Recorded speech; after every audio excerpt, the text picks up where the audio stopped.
welcome to Let the Good Times Roll. How are we doing, Comic Clan? Hope What you all is up? had an amazing holiday break. We absolutely did, and we are back for 2023 with our brand new D&D homebrew campaign, Chronicles of Andriesia. Of course, I'm joined tonight. Well, I'm Cross. I am your dungeon master for this evening's activities. Joined, of course, by my partner in crime, you know him well, Nitro. Welcome, everybody. Good to see you. And MCR Special shout out music, to Spacehawk for the sub. and MCR Music as well, coming in with a resub there as well for 7 months. Spacehawk coming in for the 2-year sub. So thank you so much for that. We are, of course, joined by an amazing group of people tonight. First little bit of housekeeping for it. As we hyped up, we have 5 PCs that are going to be playing our game. Unfortunately, if any of you aren't aware, my household got hit with a bit of an illness this week. And my wife is still in a little bit of recovery, so Jaye will not be joining us for this opening game tonight. Unfortunately, she was going to try her best, but is absolutely exhausted, so she is going to be resting. So we're just going to be treating her character Aries, so you can see down in the corner there, as a basically NPC that I'll be playing as minimally as possible. But as well as her being part of the group, we also have, returning from our previous campaign, Nitro's wife, Token Asian, who you can see down in the middle there. And we are joined, of course, by 2 awesome friends of the channel as well. First of all, you've seen him here plenty of times. You've heard his beautiful lungs screaming to high heavens in our new opening video. Of course, Spacehawk himself, Caleb, is joining us and joining our party this evening. Caleb, thank you so much for joining us. Absolutely. Glad to be here. And then, of course, brand new to Dungeons and Dragons in his first ever game, so we're super excited that he chose to play with us. He can judge if noob. he can judge if that was a good idea or a bad idea as the night goes on. Like to introduce, if you've not met him yet, Marc from the Good Morning Guys. Hey, how's it going? And thank you guys so much for having me as part of this adventure. Thank you for joining us. We absolutely love having you here, and thank you to everyone that's in the chat already. I see a few messages coming in. I probably won't be able to keep up with chat myself, but I think Nitro is on it, so he'll be chatting away message wise. So thank you for joining us. This, for anyone who is not aware, Chronicles of Andriesia is our first ever homebrew campaign.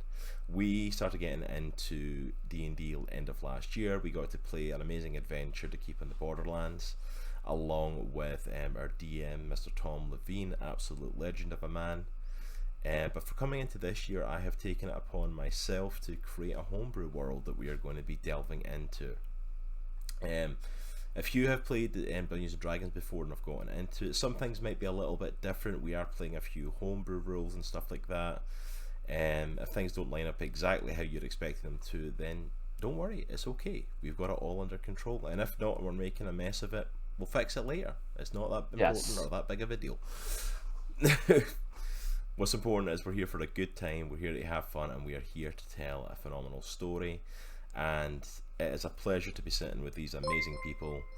Thank you so much, Good Morning Guys, joining the Nation of Geeks, coming in with that sub. But yeah, this is a completely homebrew campaign. This is my world that I have created from the ground up, but this is their story. Our PCs have got the story this evening. I am super excited to see what happens, where this goes. This is my first time DMing.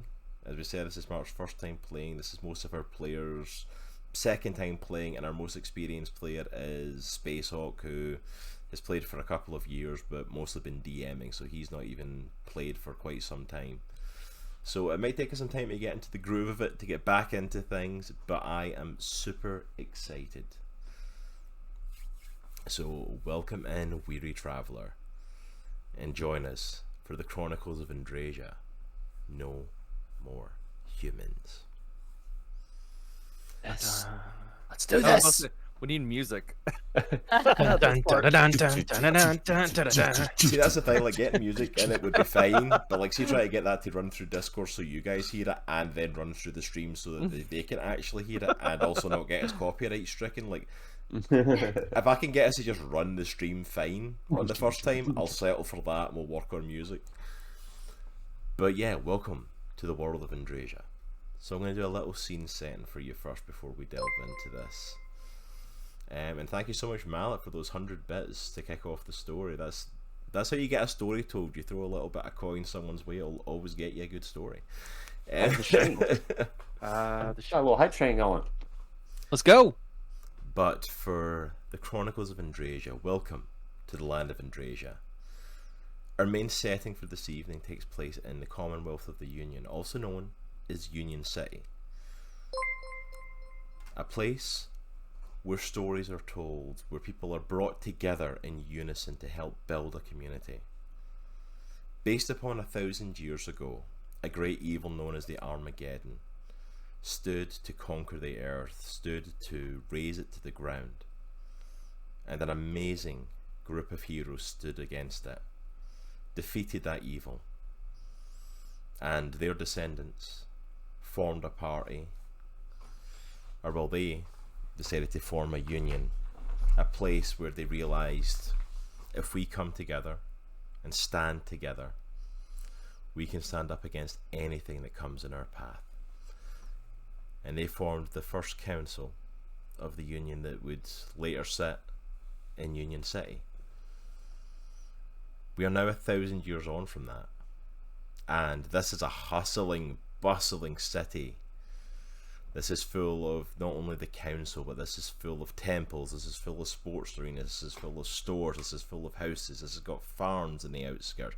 This is a bustling metropolis of a modern city with so much going on. And we are here on Unification Day, 1,000 years since the defeat of Armageddon. And we are here for the celebration, and all of our heroes are going to be in the city for that celebration. But before we do that, I would like to take us just to the outskirts of the city, to a little farm ran by a sweet halfling couple, Rhys and Gwen Truebluff, good friends of one of our heroes, and he is currently staying there waiting for Unification Day to happen. Nitro, would you like to tell us a little bit about your character? My name is Droghar Stoneheart. I come from a mighty barbarian tribe in the mountains. We love to fight. We love animals and bears. One time saw a brother being cruel to bear, so I removed life from him. My clan did not like this, so banished me into wilderness. Droghar very sad. Lost family, heritage. The only thing I have kept is my family's sword. A great sword, Stone's Lament. I meet many animals along the way, and people called druids who helped me find purpose in nature. Eventually, made it to outskirts of Andriesia, where I build small cottage for to sleep and make beer. I sell beer to nice couple, nice teeny halfling couple, and I help with chores. I have good friend, Aries. She's a cat. She brings me to fight clubs, not so legal for me to fight. I fight. I love to fight. Did I say that? I love fight. I want to learn more about druids and animals and continue to get better at fight. It's who I am, it's what I do. That and make beer. I love beer. I like beer a lot. I drink a lot. But it's good. It's good beer. And I sell in city. I don't like to go to the city too much because too many people. So I give to teeny couple and they sell for me. So soon will travel to Andriesia for first time to sell a lot of beer for big celebration. Excited to see city for first time, and who know, maybe even fight in city arena. I am excited. Okay, just to clarify for chat, he is saying beer and not bear. Although he probably loves that too. He loves bears too. I love beers and beers. It's like he loves all bee things. It's Droghar Stoneheart. And we find Droghar with this halfling couple that he has become good friends with. Very sweet, very loving, older couple. They're farmers kind of on the outskirts of Andriesia. They have a little home, very humble home. As much as they, love Droghar, unfortunately Droghar doesn't quite fit in their home. As much as they would love to give this man a bed, he won't fit in the house, let alone in the bed that they've got. He's a wee bit big. But they do often take his wares into town for him, and if he ever needs a place to stay, then he is more than welcome to sleep in the barn. Although he doesn't quite fit in there either, but it's the best bet. And that's actually where we find him. This beautiful morning of Unification Day. Sleeping in the couple's barn. Or, well, half of him is inside the barn at the very least. What does Droghar do on his first day? His first Unification Day?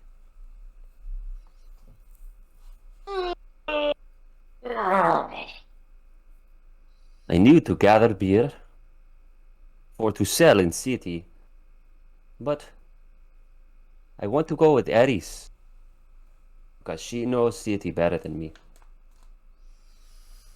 But I need to bring lots of beer because I need to make lots of money.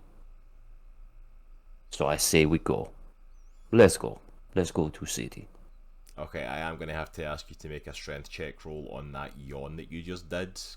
Because you're inside a halfling barn. I got a 16. Oh. Yeah, that barn has came down on top of you. It's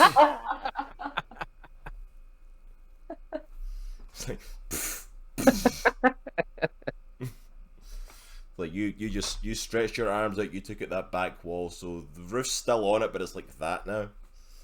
Yeah, and I feel like, so sidebar, so this is Nitro speaking, obviously.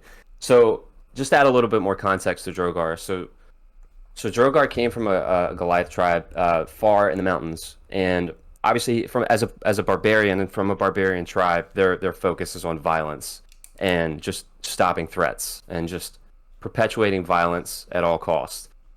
And although Droghar likes to fight, he's learned as he's grown up that he doesn't want to hurt people.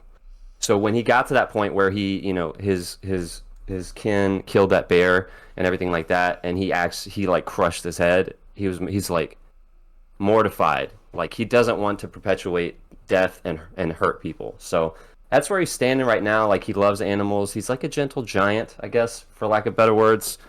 So yeah. So that's where we are. Just to add a little more context on a Droghar. Insane. Alright, well what do you do then? What's next for you? So I guess I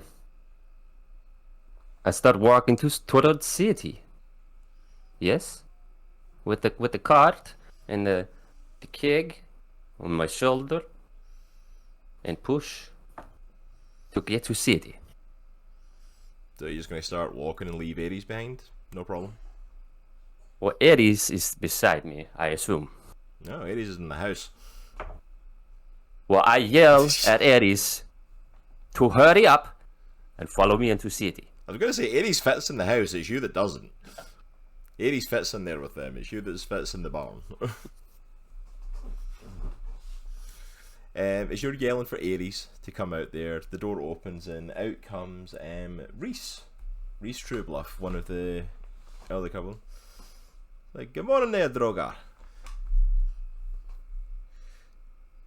Do you want some breakfast? Do you want something to eat before you go into the city today, big fella?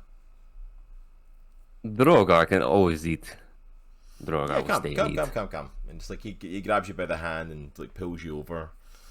basically just to sit at the door because you can't get inside. But they're not going to let you go into the city without eating. And this little house, you kind of peek inside the kitchen, and you see Aries is already sitting at the table eating breakfast, and you see Gwen's over at the stove cooking away, and she's got like all these different things going. She knows that you're staying, and this couple is so grateful for all the stuff that you do around the farm. So they're giving you a big proper breakfast. So like they've got like so much different food going on. They've got so much toast getting made. They've got so much meat cooking on the stovetop. They've got so much different things going. So they want to make sure that you're well fed. And she sees that you're... Rhys runs over to her, tells her that you're there. It's like, oh, Droghar! She comes running over, runs outside, gives you a great big hug, just the kiss to both cheeks thing. She runs back inside, and Aries looks over at you, just kind of goes, morning. As I have my mouthful of pancakes and salted meats, because I've been taking all the plates and just scooping them onto my plate. It's just like a mound of food in front of me. And things are flying out of your mouth as you're trying to eat it. It's just like a wood chipper, man. It's just like just flying everywhere. It's in the midst of all that carnage. Good morning, I say good morning. And as you're doing that, you actually see that you look over and you see Rhys is actually already starting to like pack up your wagon for you with your beer, and you see this little fella trying to lift some of these barrels that are like as big as he is, like full of your homemade beer and stuff to help get you set up. They're just like, no, Droghar, you're sure you don't want us to take this into the city for you? You're really sure that you guys want to go in there yourself today? You don't like going into the city with all the people, and there's going to be more people than ever. I walk over to him and I grab the edge of the cask, and I lift it up with one hand and look him in the eye. I'm like, Droghar no like city, but Droghar stronger than you, so Droghar take the beer into city. But thanks. As he's hanging on. Okay, if you're sure. Thanks. Thank you, big fella. So as you finish packing up the stuff there, Aries comes out the house. Aries, for those that don't know, is going to be the one played by my lovely wife. Unfortunately, is sick this evening for our launch of this. She will be back with us next week.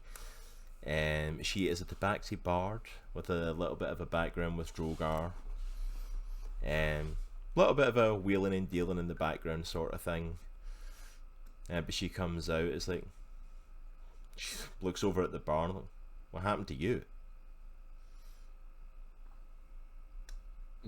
Droghar stretch a little too big. Oh, for goodness And break barn. It's okay, I fix later. Oh yeah, we probably should. Okay, yeah, let's just go to the city before we have to fix anything else. So I need to finish eating. I'll be done in a minute. Oh, for goodness sake. So yeah, so you take the time, finish up eating. Rhys and Gwen keep coming over, checking you, making sure that you're okay, making sure you and Aries have got everything that you need for your day, making sure that you're all taken care of, and then get you all packed up in your wagon to head to the big city. So you grab onto your handles of it and start walking. Aries climbs up onto your shoulder to sit while you're carrying it, and you start heading towards Union City. And Aries sits perched on your shoulder, like, so you ready for the big city, big fella? So so Droghar he's been into the like very entrance of the city before, but he's never like ventured into it. Again, he doesn't like large crowds, he doesn't like lots of people. He stands out like a sore thumb. He's almost 8 feet tall, about 350 pounds, so he's gigantic. So he doesn't like people looking at him, he doesn't like large crowds, so he kind of like tilts his head up and looks at her and just makes this sound towards her as he continues to push the beer into the city.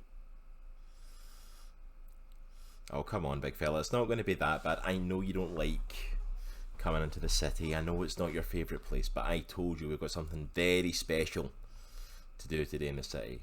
We'll take care of you. I mean, it's not like you're going to get hurt in the crowd. You're going to be fine. Trust me, it's going to be absolutely worth it. Droghar think you up to something. How dare you? Me up to something? Have I ever steered you wrong? Yes.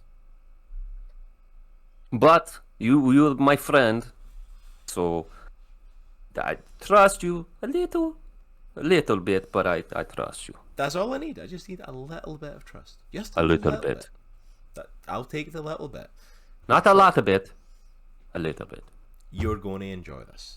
Trust me, this is going to be right up your alley. It's going to be worth it to get through the crowd. It's going to be worth it to fight through everything. And plus, you're going to have a Did you say fight? Are you taking me to fight? Like you've done in the past, after I asked you not to? I never said anything about a fight. You're hearing things. You need to clean out your ears, fella. I never said a single thing about a fight. I don't know what you're talking about. You literally said the word fight. Don't know what you're talking about. Okay. So you continue to head towards the city, starting to pull your car as you're starting to get up into the main pathway heading towards the city. Now you start to see the city on the background. You see the massive wall surrounding the city and the massive tower at the center. Union City is kind of made up of like different layers. So like the lower center, once you go in, is where all the shops and stuff kind of are, and then there's almost like a ring higher than it round the back of three kind of circular areas where all the temples, all the theatres, all the sporting arenas, all that stuff is, and then up top's the next level with a big tower off of it, like where the council sits and all the high up sit of the city.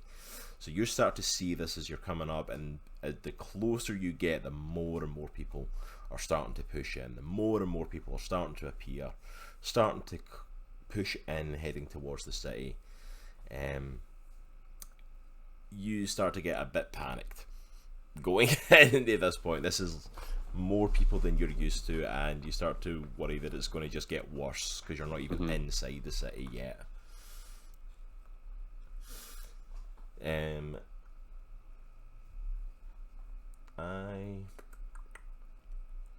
Let me just do a little roll for Aries.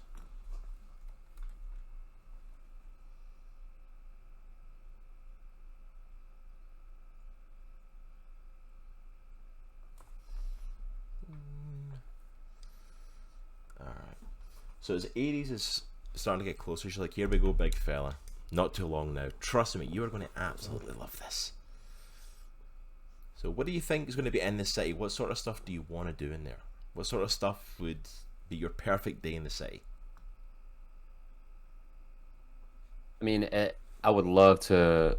Droghar would love to explore the city, to kind of look around, because he's never been in there before. He doesn't really have a purpose in there other than just like taking in the Unification Day and selling his beer, so he can make money, so he can live a peaceful life, unbothered by the masses. Awesome. Alright. We're actually going to take a little branch off as Droghar and Aries are starting to get closer to the gate. And we're actually going to branch off to still outside of the city gates.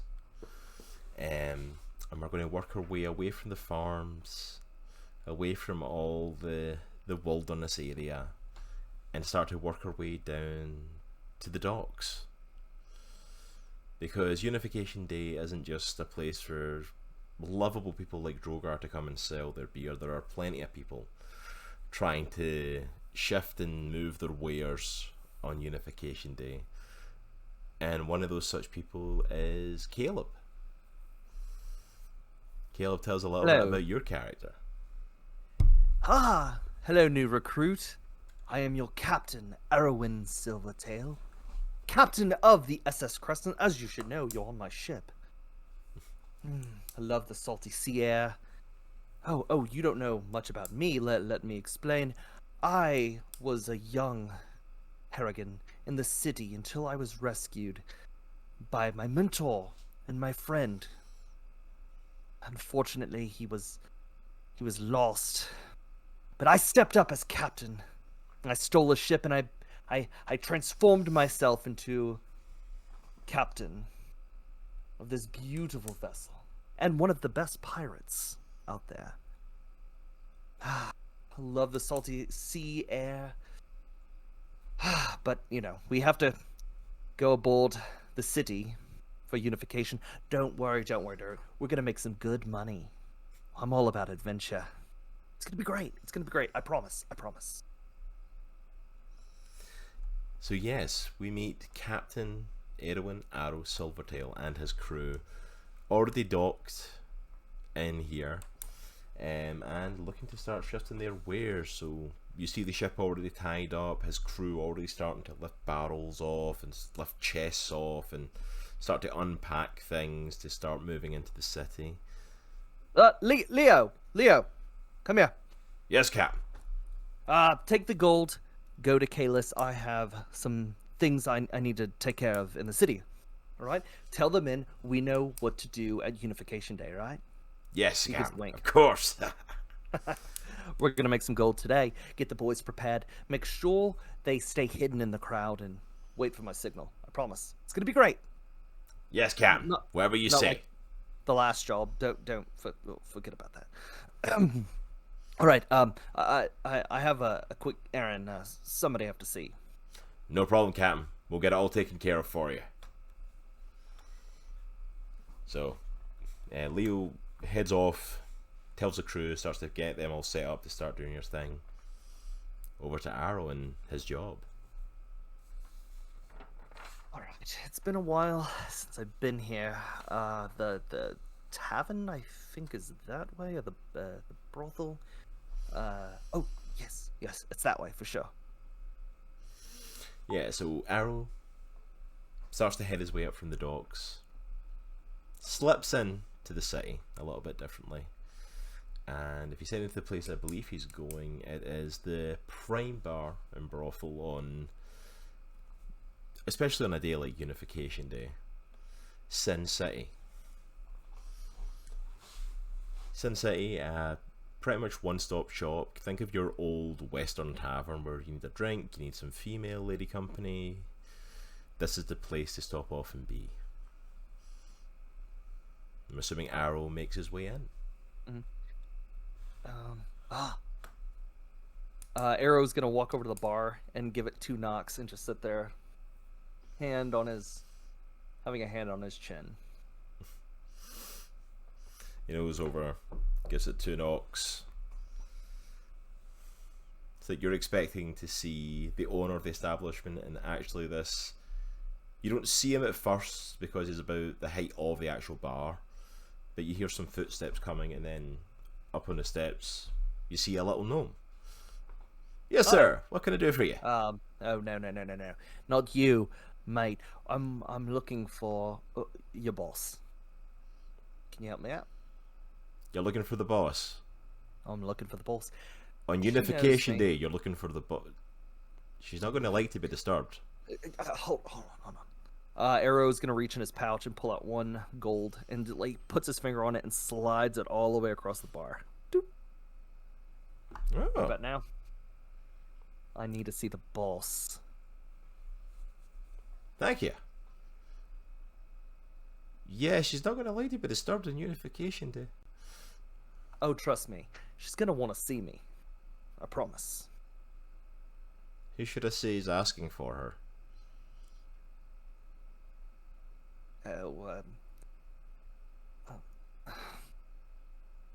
And he kind of leans in. Say this out loud, I'll kill you. Fluffus.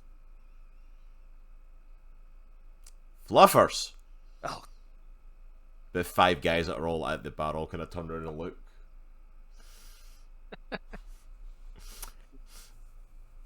just go. Would you now? Okay. He gets down these little steps and you're sitting at the bar maybe for just a minute or 2, not an excessive amount of time. Next thing that you know, boom! Gunshot goes off. hits the bar just next to you. I pull out my. He'll pull out his pistol. Oh, whoa, whoa, whoa! Hold on. Whoa. Slow down. Everything's good. Soraya, come on. You know me. It's me. You look over your shoulder and you see her on the upper levels, heading towards the stairs. And it looks like she's reloading her pistol. No. How high is the? Is it like a? Is there a? How far am I? From where you are at the bar, it'd probably be over to the steps, and then she's up here on the banisters at the side.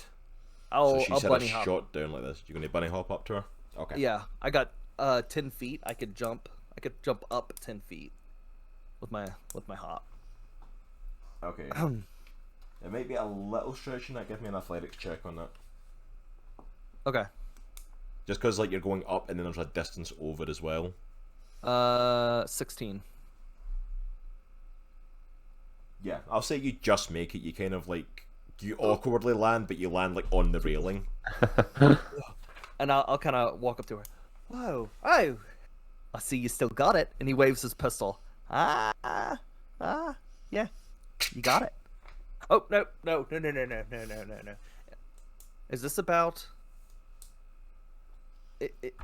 Are you still mad about Portuga? I told you I didn't want to see your face again.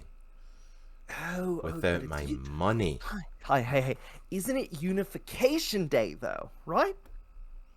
It's Unification Day. That means peace among our fellow animals. No, it means unifying. Maybe I should take you out and unify these pistols back with one owner. No. Look. I'm here. We're selling some goods. I'm just here to have a good time. Is it enough to pay me back the amount you owe me? No, sorry. Look, I helped you get the bar. I thought that was even. I thought we were cool. Are we not cool? I thought we were cool. Do I look like we're cool? Oh, no. You look pissed. Good, so you can read expressions. That's a good start. Look. I know Portuga didn't go well. You know, that was my bad. That was my bad. I will say Portuga didn't go well. I borrowed money for the job. It didn't pan out. But look, we did escape with some goods, and we are selling them. So I will. How much? What's the total again? I don't even remember.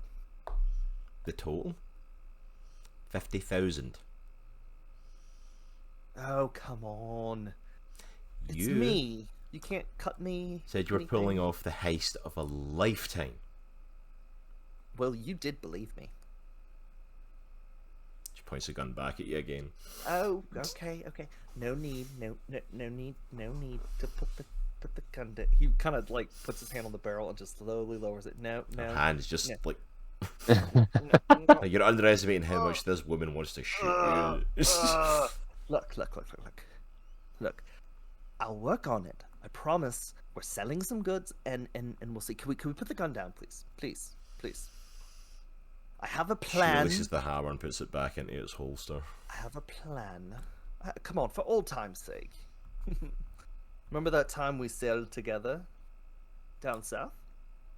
I took you to those beautiful islands. We drank rum.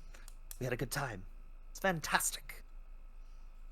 Oh yeah, that one where you stole the ship we were on and left me for 5 days. That one. Well, there was potentially gold, and I couldn't pass up the opportunity. I'm gonna let you not get shot right now for a good cut of whatever the heck you sell while you're in town. Okay. How about this? I'll take most of what we sell. I'll give you a little bit, and I'll make installment payments so you always have money coming in, right?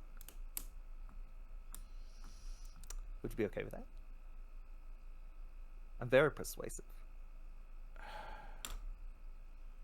Always money coming in. You're for lucky like you're the persuasive. next 5 years. Next 5 years, I'll give you like 10%, right? every time you get stuff, you dock here to sell it, and I get 10%. Yeah, all the time. For Everything. the next, like, 5 years. If I for the next find you 5 go to another dock in the next 5 years to sell, your head goes in my wall. Okay, how about this? Here's a make good, and he'll reach in and he'll pull out a string of pearls, but obviously there are some missing that he pocketed. So it's like 10 pearls, but then it's supposed to be 10 pearls, but there's like every other one is missing. How about this? Here you go. Here it is. Look at that. Make good, right? She gives you that sort of. Give me a persuasion check. Okay.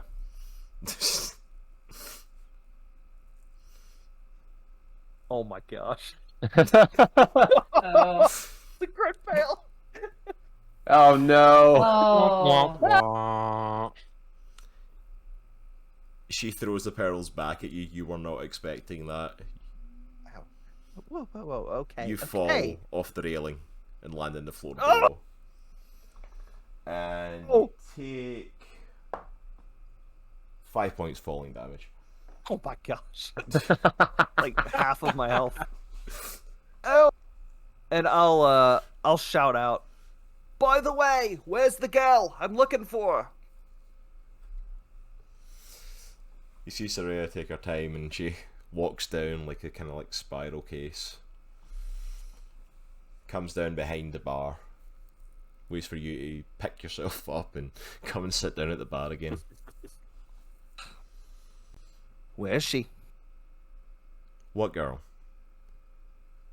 The Drow, where is she? I don't know. She's not here. She's not one of my girls. She just pops in now and again. She spends most of her time running around the streets and... Look, you know this old pirate made a promise, right? And your promises mean what? And it's got what to do with me? Saraya, you know I made a promise to look after her. Then surely you should know where she is, shouldn't you? We made a promise to look after her. Calm down before your stuffing falls out. She puts out 2 glasses for you and pours a drink each. This round's on you, by the way. Said she'll be popping in later.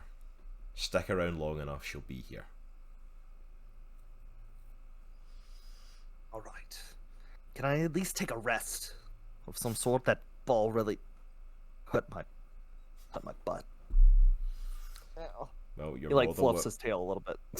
You're more than welcome to sit down here at one of the tables. If you want a room to rest in, you're going to have to book one. If you want some company in that room, it's going to cost you even more. No, you knew I do.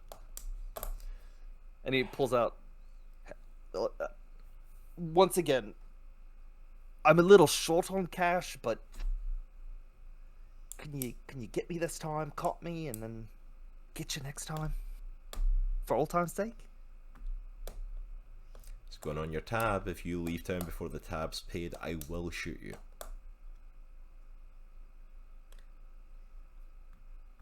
How much? What was that? For the room? For, I'm assuming, for what? 10 minutes? 5? How long is it going to take you? Give me the room for the night. For the night, 50 Gideons. Ugh. And for how I don't much have the that kind of squib on me, you know that. Well, then you've got until the bill's due in the morning to find it somewhere, don't you? Do you have like a closet or something? You know, like half off room. But You can sleep some in kind of you can sleep special in like Fizz's that? closet for 10 Gideons if you want. I'll take it. Fantastic. Pulls out, Don't puts it on the table. She picks it up and is like, don't expect any of the girls to want to share it with you though. Maybe next time, ladies. Are they like walking around, or is there any visible? Yeah, like, it's, any- Yeah, the way I kind of see it is like it's like an old school kind of like Western bar of like that, where the girls are kind of like walking around, talking to people, interacting. So you see them. Arrow will throw a wink at one of them as he goes to his closet to take a short rest. You go to the closet. It's like as you're going to the closet, it's like you're about to open it. You see Fizz puts his hand up. I paid for this. You break anything in my closet, I break you. Alright. I'll be careful. And and as you open it, it's like it's literally like a broom closet. It's literally just like a cube. Like you're literally going to have to like ball yourself up on the floor if you intend to sleep in there somewhere.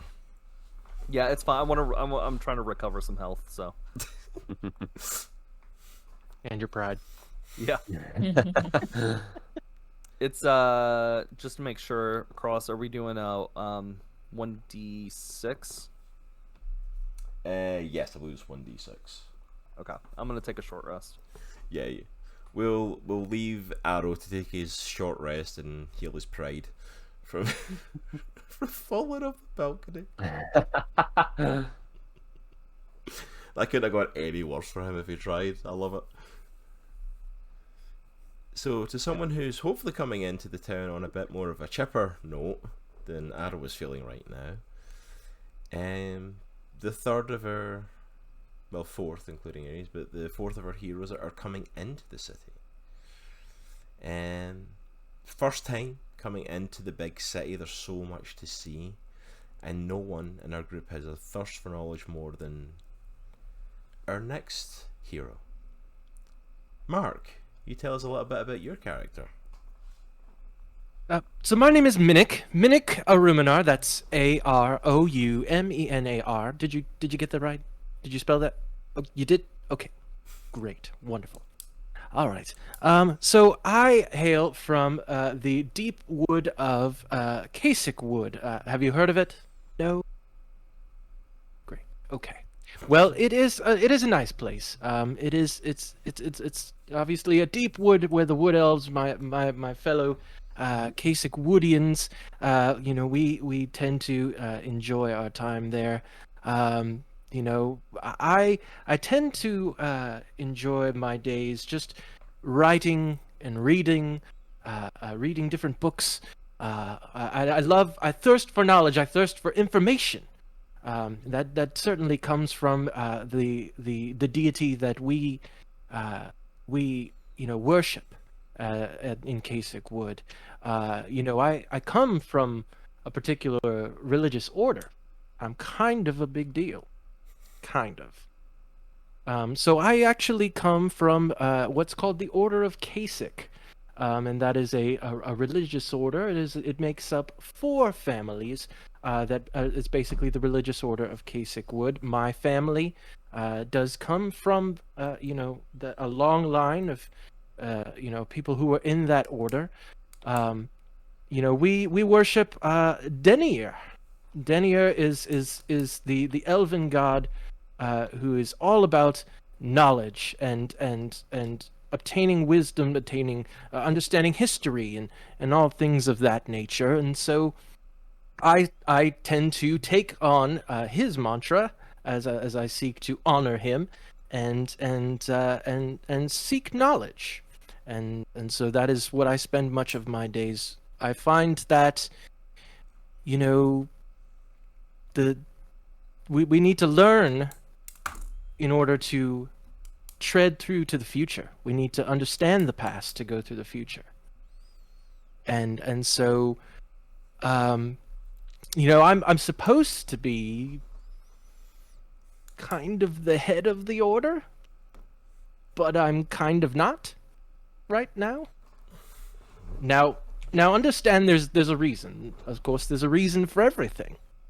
And the reason, which I will explain, is unfortunately I don't want to be the head of the order of Kasich, and that's for several different reasons. previous to me, my brother Torian was the head of the Order of Kasich, and unfortunately he met a tragic end. We Kasichwoodians, we have been facing a bit of a trouble in Kasichwood. We have been dealing with what we call the Scarlet Blight. It is this strange infection that inhabits the blood and tends to kill the individual who gains that disease, and unfortunately my brother succumbed to that. We don't know its origins, we don't know how it's transmitted. If it's transmitted, I don't know, but unfortunately he passed on. And so I was next to the line of the Order of Kasich, and I couldn't bear it. I didn't want to step into that role. I wanted to forge my own path. And so I did, by running away.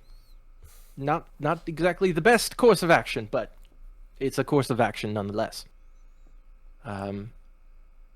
I seek to understand what is beyond Kasichwood. I've never actually been beyond the wooden gates. And so I'm coming to Union City to understand the importance of Unification Day, to understand all of the circumstances surrounding it, the who, what, where, when, and why, because I wish to grow in knowledge from that and understand certain aspects. Nice. That. And so where does Minnich want to head off then? He's here, Unification Day, he's walked through the front gates of Union City. Where's the first place he's looking to head, or what is he looking to do first thing here?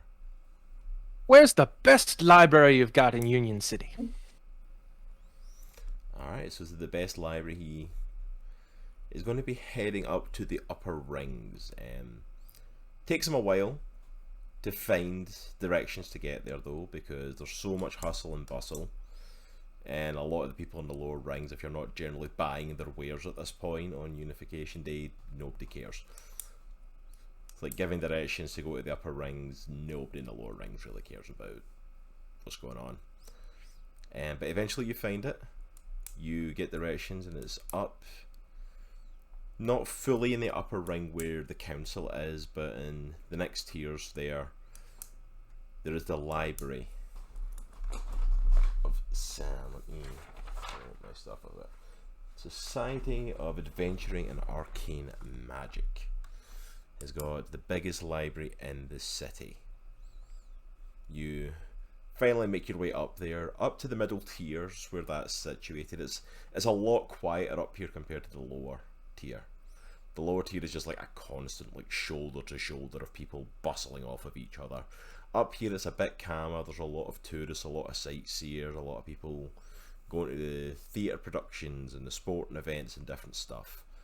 As you come to this area though, you find on Unification Day there's not that many people coming to the library. So you end up, you're outside, standing in front of the library section of the society and the stairs, and start, I'm assuming, to make your way up and into the library.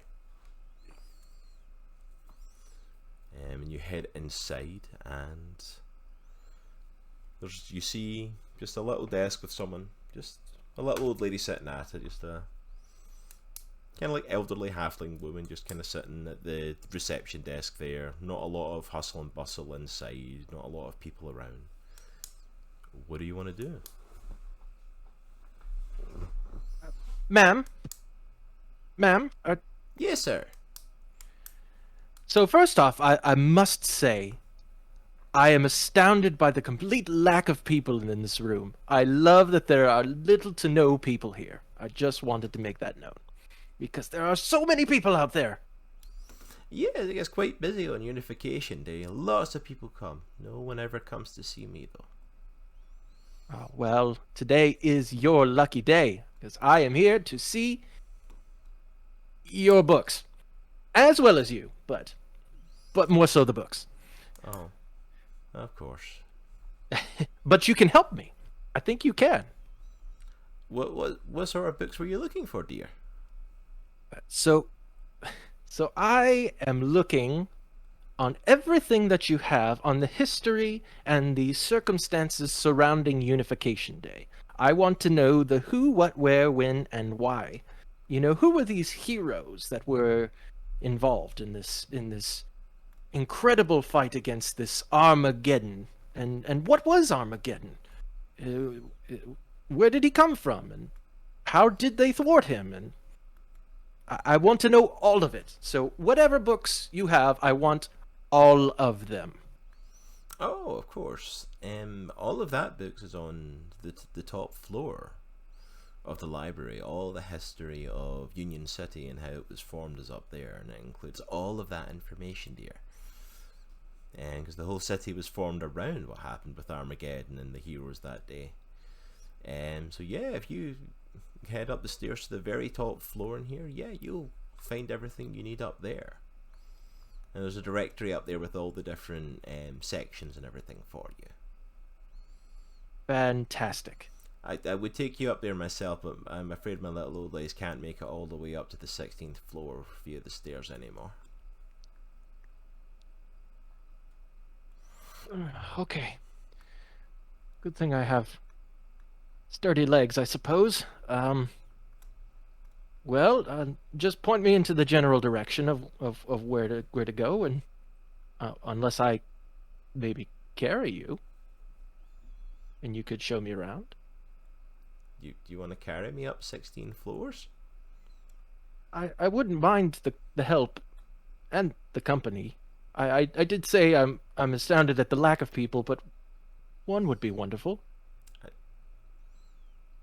Well, I meant to stay here and man the decks, but as you said, there's not really anybody else that comes in here usually. You're the first person that's been in here in quite some time, to be honest. Apart from some of the people that actually work here, yeah, Do you think you can carry me up there. Do you think that maybe you could, I don't know, have somebody else cover the desk? On Unification Day, dear? No. No. The only one of us actually in this place on Unification Day. It's all hands on deck for all the other places that were needed. Okay. But Well, honestly, if you go up there, the directory upstairs will 100% show you anything. If you need anything, you just holler down that staircase. It echoes like no one's business, and I'll hear you. you'll hear me? Yeah, the echo in the staircase is ridiculous. I'll hear you. Okay. Even with my Well, bad ears, I'll hear you. in that case, I'll leave you at the desk. You know, I guess you won't be that far away if the walls and stairs are as you say they are. So the stairs are the only way I can get up, correct? Yes. Unless you have any magic spells, they are permissible in here to transport you up there. Yeah, I don't think I do. Then, unfortunately, our teleportation circle that usually gets you up the other floors has been a little bit on the fritz, so you could try it, but it very well might transport you somewhere else. And that could be, you know, same height, just outside the building, so that's probably not going to go well if it goes wrong. But that's up to you, dear. Well, I suppose I'll go ahead and start making the trek upward and onward. Have fun, dear. I hope you find everything that you need up there, and like I said, if you need anything, just holler from the top. So, how? Sorry, I just saw Caleb's comment in the chat.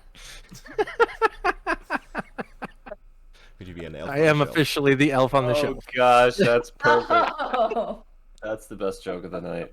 No question. I like how I've just been like throwing stuff in chat, just totally trying to throw people off. I feel like Oh my god. Oh goodness. So I don't know. Could I possibly run up these stairs? to make my time up the stairs quicker? You can run up the stairs if you want. That is completely up to you, by all means. Okay. Bear Well, in, I'm going. Go bear ahead. in mind, you are a paladin. That means you're wearing pretty hefty armor and carrying a shield. Okay. You're not usually designed for running up flights of stairs like this. Okay. Well then I will take my time. Where do I have to be? I'm in no hurry. And the books are going nowhere, as far as I know. Don't worry, we can continue yours a little bit. We'll jump ahead. He's been climbing the stairs for a while. Finally gets to the 16th floor of the. No, I want to role library. play. We need to role play every single. Yep. We Every roleplay single Every floor. step. Every step. Every floor. Is this the right one? Is that no, not yet? You know, it's only 13. Who has a 13.5 floor? What is this? Yeah, so finally I'm at the 16th floor. So you get to the 16th floor. Is there anything in particular you're looking to find or looking to? I want to know the way that Armageddon was thwarted. I want to know how. Sorted. Yes. Alright. Give me an investigation check. All right.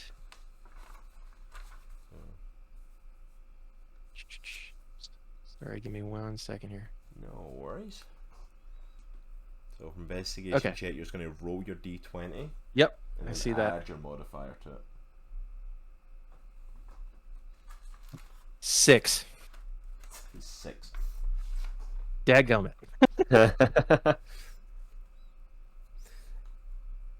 You basically find lots of books talking about Armageddon, but you do not find anything telling about how it was thwarted. There's different stories and different theories and different stuff, but you find nothing of any sort of concrete. Some person heard from their cousins, third time removed, grandfather whose dog was in the area when it happened. You know, it's like there's nothing at all concrete that you're finding. There's so many conflicting stories. It wasn't heavily recorded in the books that are in front of you, as far as you can tell. Not to mention the fact that like it's now 1,000 years ago. Gotcha. Well, let's think about the heroes themselves. Yeah, do the Were heroes- any? What's that? What are you looking for in the heroes? Were any of them experts in multiversal magic? Roll me an investigation check.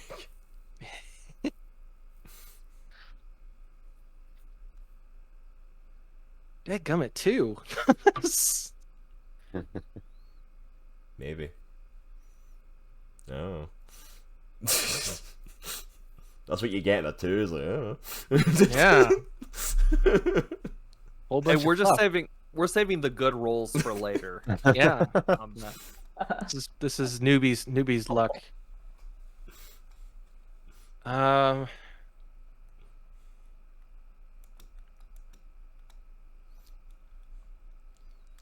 Any last investigation checks you want to do while you're up here? I'm not finding anything interesting at all about what I'm looking for. Well, I suppose just general knowledge of what happened that day. Roll me another investigation check. All right.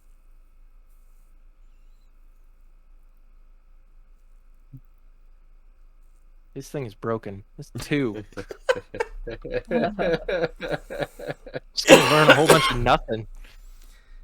Welcome to Dungeons and Dragons. Yep. The dice are not your friends. They're really Yeah. not. You don't find anything too extra on top of what you already know, and the story of what most people know about Armageddon was some world-ending threat. None of the history books seem to state specifically who or what it was. Just that it was something that was literally about to tear the world apart. And a team of heroes came together, heroes of a dragonborn, a dwarf, an elf, a gnome, a halfling, and some other hero came together and were able to thwart it. The actual details on how they did that and how they overcame it and saved the world is not really known. But those were the ones that decided to form the first union and start the first Union City, and those that are the Council of Union City now are the descendants of those heroes.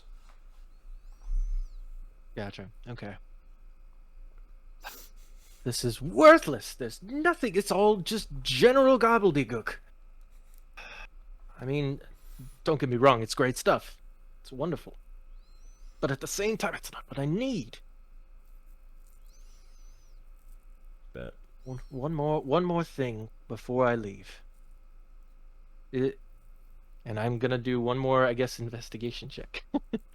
Is there anything on multiversal magic in this library?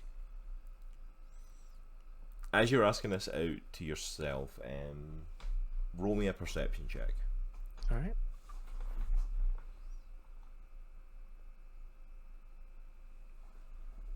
Thank you. 19. As you are like sounding this out to yourself, you hear like footsteps coming up behind you. It's very slow, very sturdy, like an elderly person definitely coming, but not the noise you would expect to hear from like the lady at the front desk. You hear like a thud thud, and then like a staff coming down. Is this whole area pretty well lit? Yeah, it's well lit. Like this is like a proper like library people come to study, so like, there's lights everywhere, everything's lit. It's the middle of the day, windows round the place, so yeah, everything's fully lit. Okay. Who And goes there? I thought I would be alone here. oh, don't mind me. And you turn round and you see an aged old turtle with a walking staff.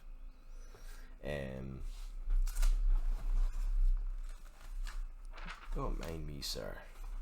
My name's Damu. I'm the head wizard here at the Society of Adventuring and Arcane Arts. I just pop into the library to pick up books every now and again to do some research, and Dewdrop at the front desk told me that we had a visitor in the library, which is very unheard of, especially one that's willing to come all the way to the 16th floor. Did I hear go you ahead. asking questions about the multiverse? Yes, sir. I'm trying to dig deeper into the idea of multiversal magic. I actually come from a particular religious order that worships the elven god Denir, who was very much a wise and powerful sage when it came to multiversal magic and understanding of it. Yes, so you're from the Order of Kasich. Yes, sir. Yes, sir. I thought I recognized those guards, but with that information, yes, that would make great sense. Demu, did you say your name was? Yes, sir. Demu. My name is Minnich. Minnich Aroumenar. That's Aroumenar. I won't remember that. Fair enough. But it is a pleasure to meet you, Minnich, and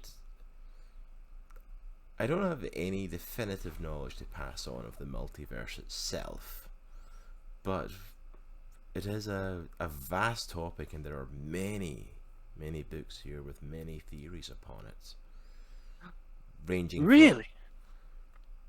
They range from people with it being nothing more than a theory, something that is untangible, to others that believe that there are portals and passages, if we just find them, that could take us to these other worlds.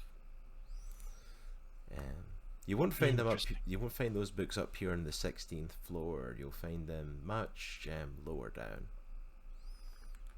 Do you know which floor? Not off the top of my head,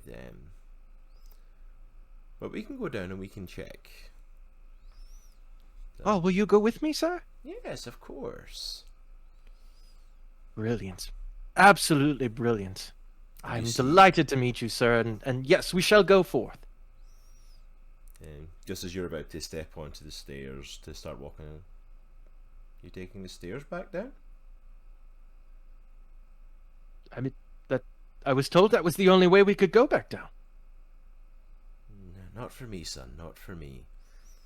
And you see him like wave his staff, and and cast dimension door, and a dimension door opens, and he asks you to come with him. And the door opens, and it takes you right back down to the bottom floor. You mean the books I'm looking for are on the first floor? Well, no, they're not on the first floor, but the database that tells you where they are is on the first floor. I don't know what floor they'd be on, but Dewdrop at the front desk, who you likely spoke with, would be able to tell you which floor they're on.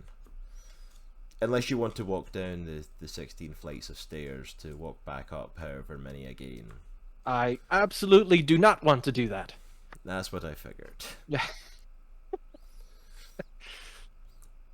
So, he'll let you head over to speak to Dewdrop. It's like, you enjoy your research, Minnich, of the Order of Kasich, and I will no doubt see you again soon, sir.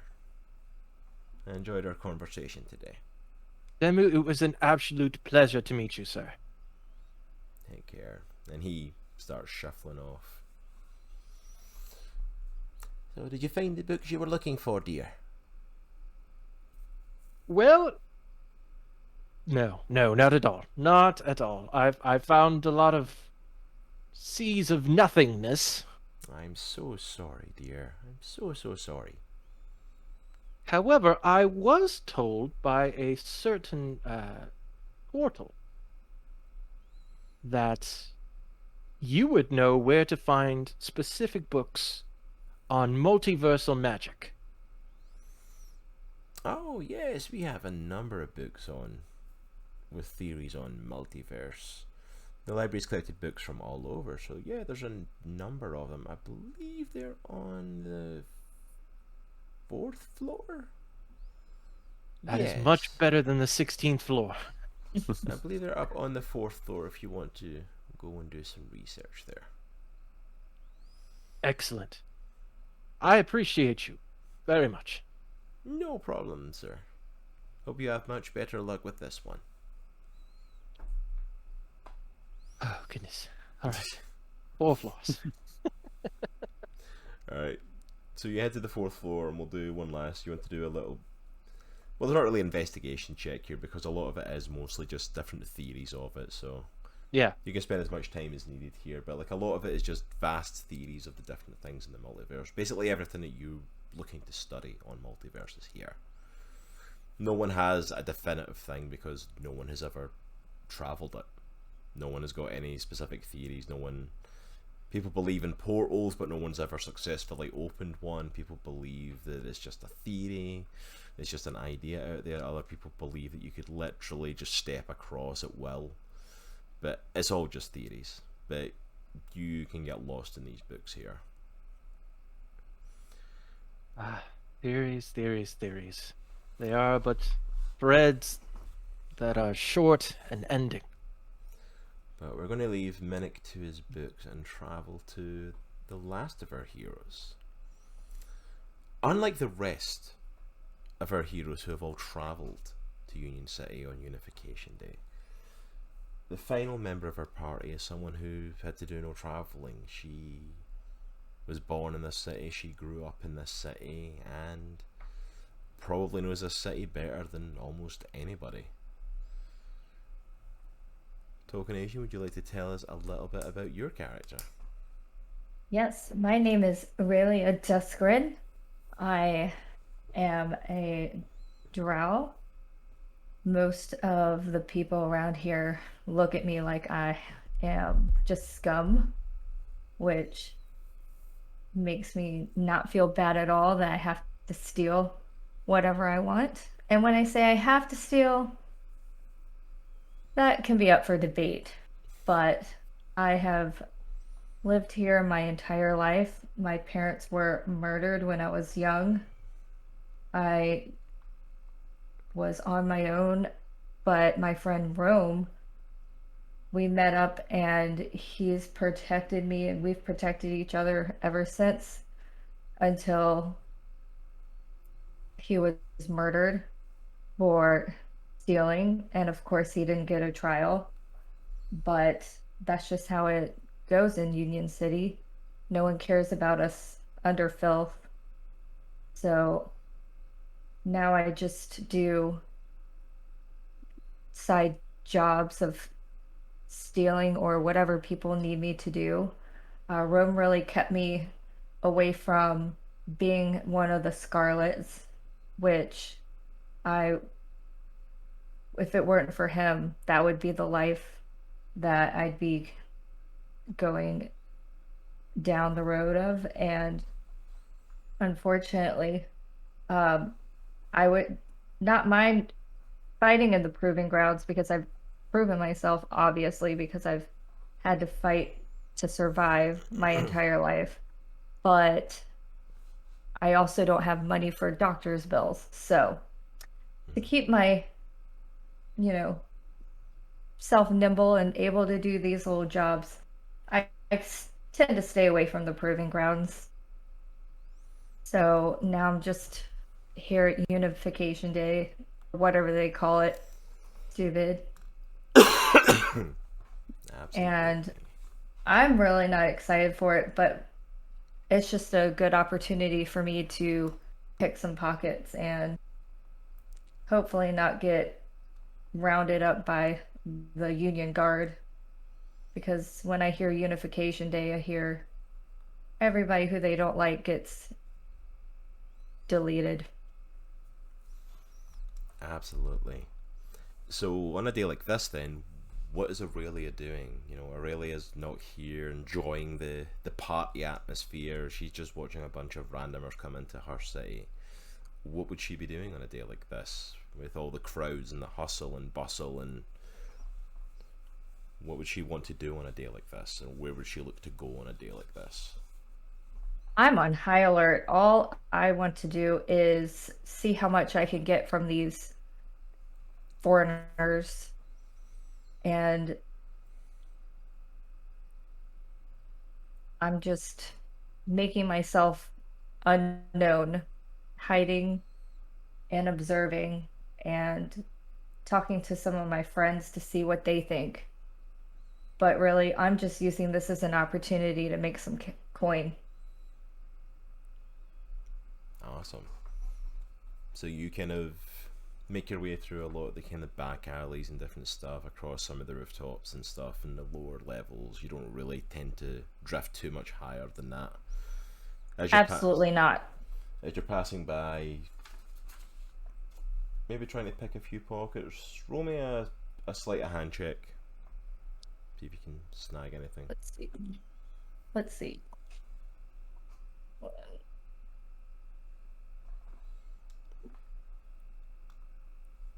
I got 14. Nice for a 14.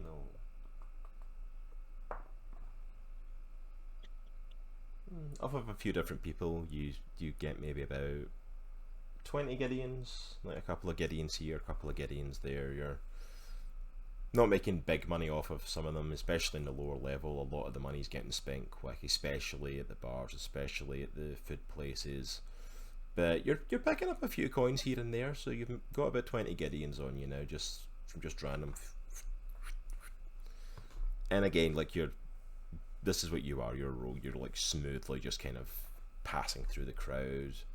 I'm assuming walking, kind of like just cloak up, not in a conspicuous way, but just to kind of keep yourself covered and keep yourself hidden.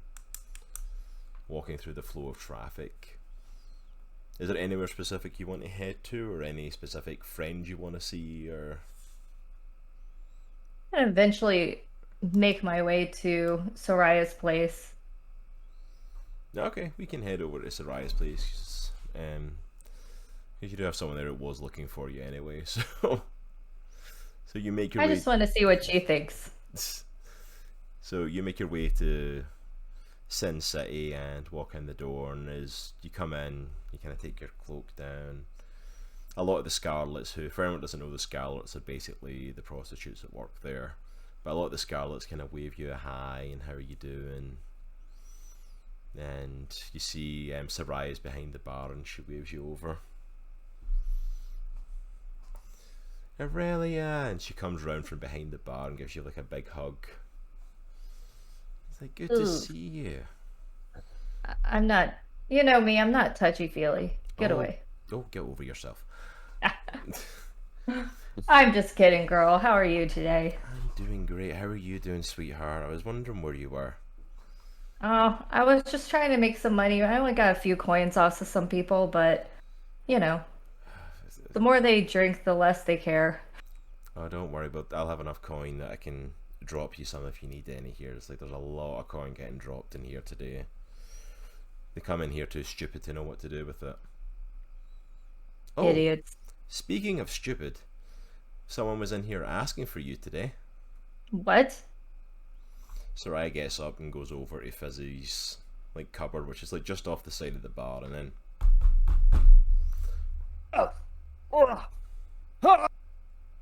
Draws my sword. calm down before you What's hurt up? yourself. Oh, I did. Oh, for You got a goodness. bandage for that. Fizz, get the first aid kit. You're not gonna charge me for the wrap, are you? I'll add it to the list. I'll add it to the Okay. tab of everything else you owe. I've got a She's here? stupid. Yeah, she's here. Erellia! Hello! Hello? What do you want? Oh, come on. You can't say you're excited to see me. Good old Uncle Arrow. Come on. There she is the first person that's ever been excited to see you. Oh, come on. Come on. Come here, kid. Come here. Do you have a job for me? Or what? Oh, I take a coin out and I'm flipping it through my fingers. Oh, you know I always do. Well, then I'm very excited to see you. Put my coin on the... I'll take a seat at the bar, and I tap at the seat. Come here. Sorry, I was just standing behind the bar, just shaking her head. I slide the coin over to Erellia, and it's underneath my finger. Put the dagger back in my pocket and pick up the coin. Oh, come on. No pleasantries, no smile, nothing.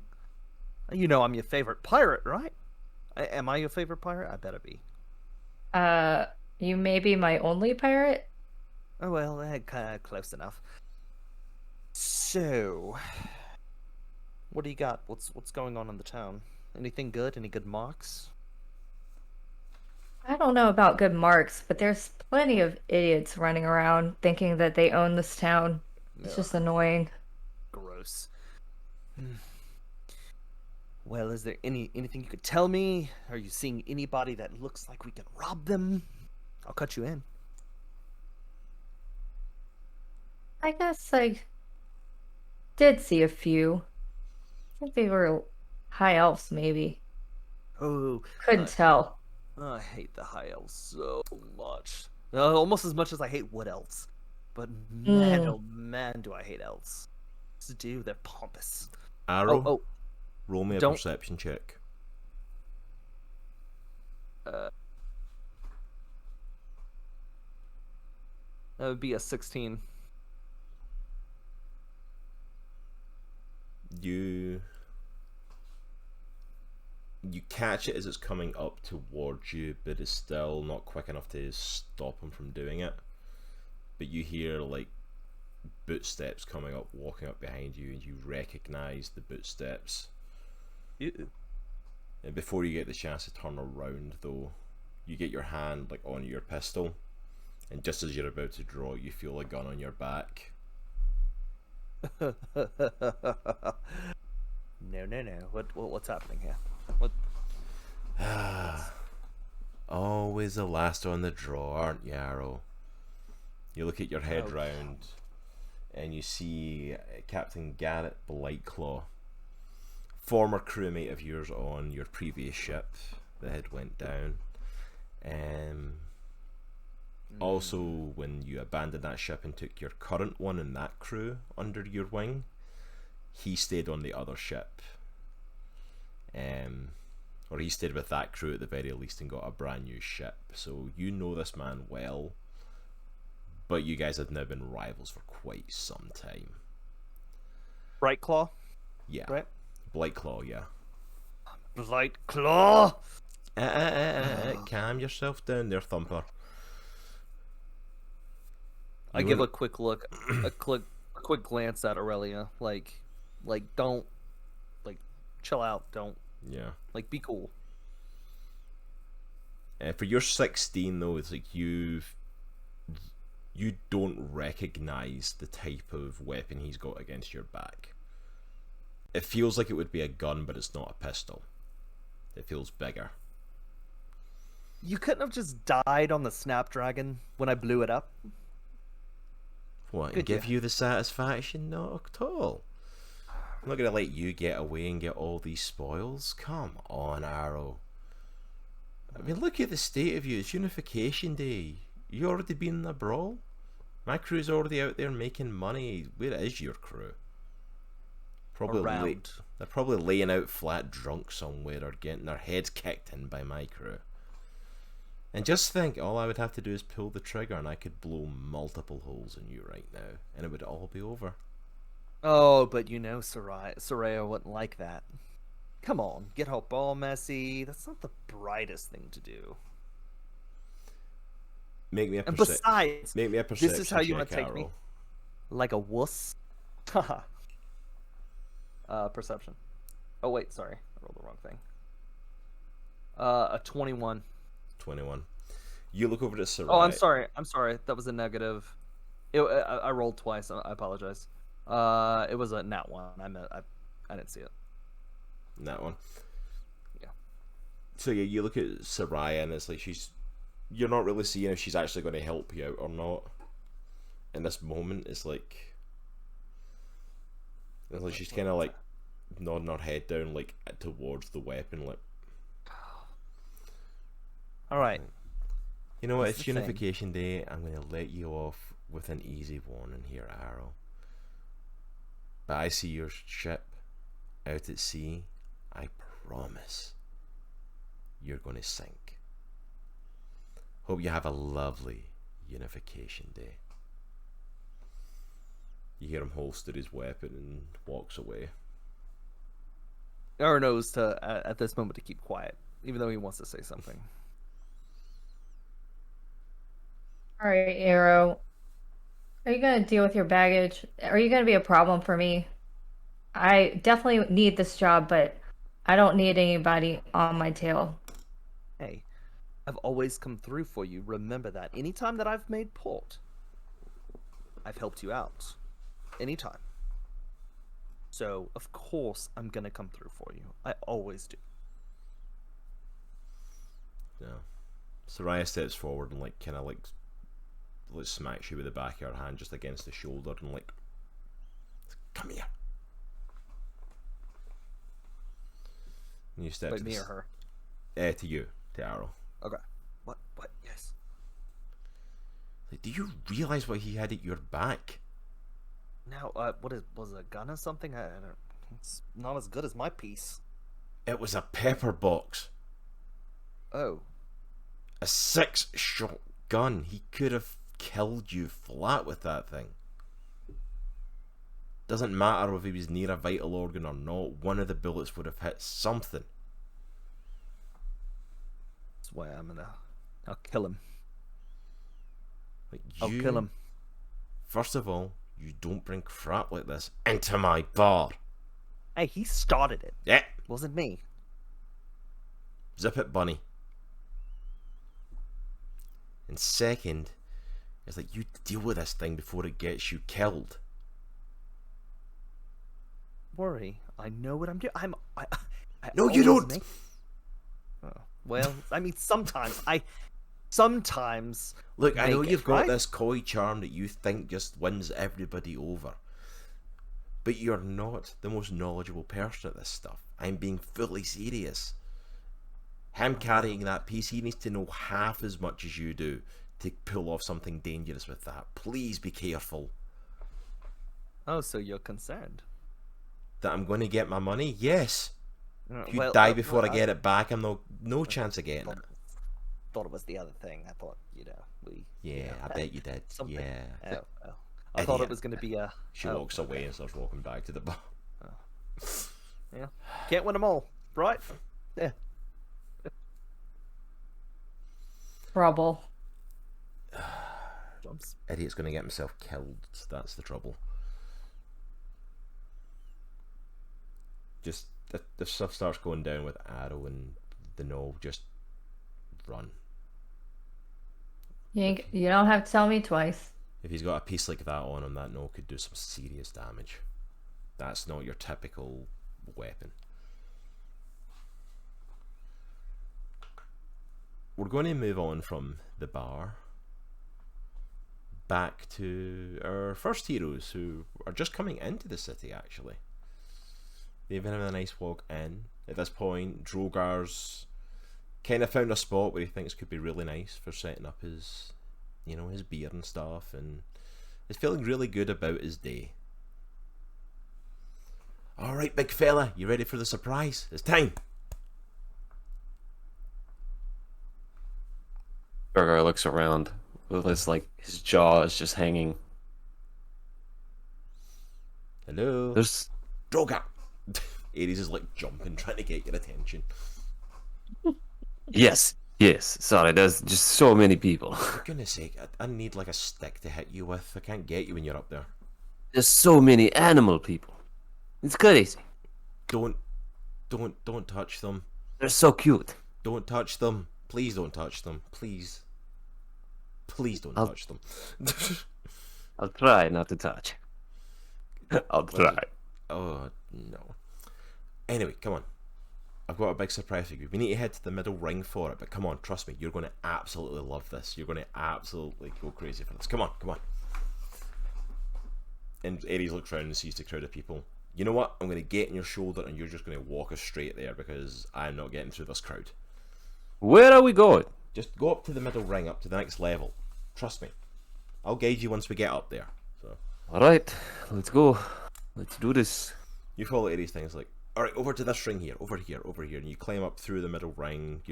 Everyone's like out the road.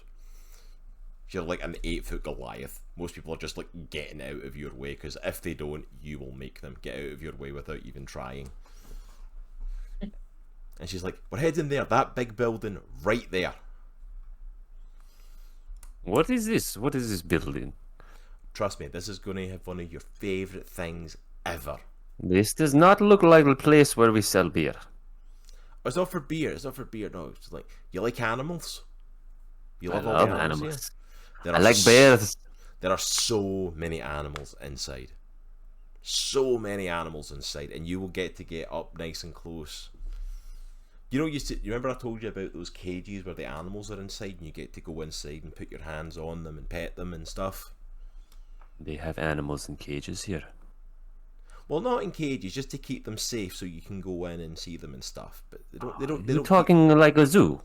Yeah, kind of like a zoo. It's set up just for today, for Yes. this special one. So Yeah. yeah. It's kind of like a zoo. Come on. I've got your name down on the list already. I ran off and put your name on it so that you would be in line, and it's almost your turn. So we go see animal, and I need turn to see animal. Yes, absolutely. Let's go inside. Let's get inside the door. Trust me. Trust me, big fella. You're going to love it. And they're going to ask you like to take like your sword off and stuff like that, because they don't want you going in there and possibly No. hurting the animal. Droghar no part with sword. I will hold the sword. I will keep it safe. I'm not going to run off with it. It's bigger than I am. You can't lift sword. Exactly. So it's safe with me. I'm not going to steal it. But I will keep an eye on it so that you can do it. So let's go inside. I don't like departing with from sword. I know, but like you really like not a fan. you really like the animals though. Yes, but I can like animals with the sword. Oh, this is an animal See? experience that you are not going to want to miss though. Come on. Okay. All right.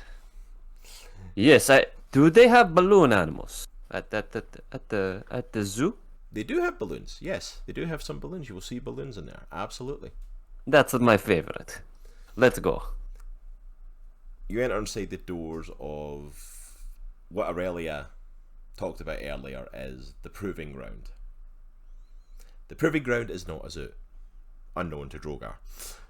The Proving Ground is basically the cage fighting arena, the sport of Union City. And you go inside and there is this mass crowd of people around the outside, all cheering and shouting and excitement and drinking and craziness. All the sorts of stuff that Droghar would expect. You know, there's drinking and there's people excited because there's going to be animals in the cages, of course, because why would it be anything else? Droghar grabs a drink out of a random person's hands and just slams it back. The guy turns around, hey, oh, never mind, big fella, you enjoy that. Thank you very much. The beer was okay. Aries like grabs your hand and kind of like half drags you over to the desk, and you see a dwarf behind the desk. The beer is not good here. What do you say, pal? I said the beer is not good here. He gets up on the chair and up onto the desk to get in your face and grabs you. The beer here is amazing. It's brewed in-house by the best. He looks down at Aries like, this the guy you signed up? Aries is like, yep, that's him. Like, oh, I'm going to love seeing you get in this cage, pal. Why I get in cage? I come to see animals. You come to see animals? Well, there'll be an animal in the cage. I trust you. Trust me on that. Sounds good. But just point me to animal. I love animals. Just to go see the animals and pet the animals. You see Aries like, oh, okay, Droghar, you just let me handle this. He gets up. He says, it's like, okay, Adric, what do we do here? What do I need to do to him to get him in the cage? He's like, take him in through that hallway there, get him in the back. Needs to drop off the sword, any armor, anything like that. Is shirts off, closed hand fighting. And he's going to be taking on the open challenge. He's the one that's the one you sign him up for. That's the one that's got the big cash prize for it. He better be as good as you're telling me he is. He's like, oh, trust me, he is. So Aries like basically shoves you in there, takes your stuff, the sword begrudgingly, and you make your way out to the cage. And it's like, and you see the dwarf like taking up the microphone and standing up. Ladies and gentlemen, welcome to your main event of Unification Day. Droghar looks back at Aries. Aries is like the open challenge for the Proving Ground champion has been answered by Droghar Stoneheart. And introducing his opponent, the near undefeated Unification Day champion of the Proving Ground, Aroumenar. Music starts blaring, the crowd starts going crazy. You see this 9-foot tall, red dragonborn walking out just in like the little kind of like UFC style shorts, big championship belt round his waist, start walking his way down. He's like, I told you there'd be an animal!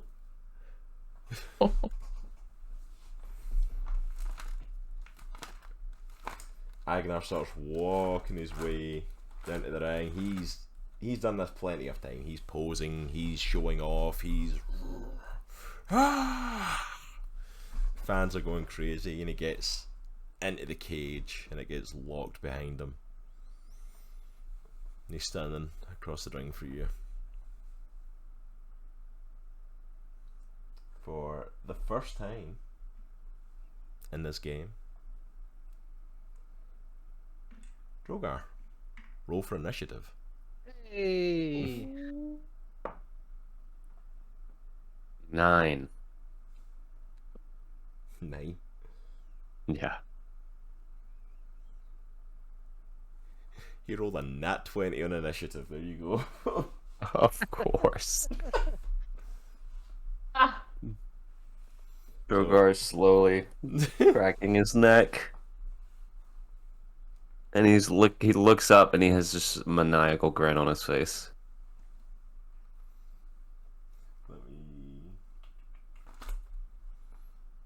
And I'm just quickly checking the unarmed striking because there's going to be an unarmed striking fight. Alright, Droghar. What's your AC? 13.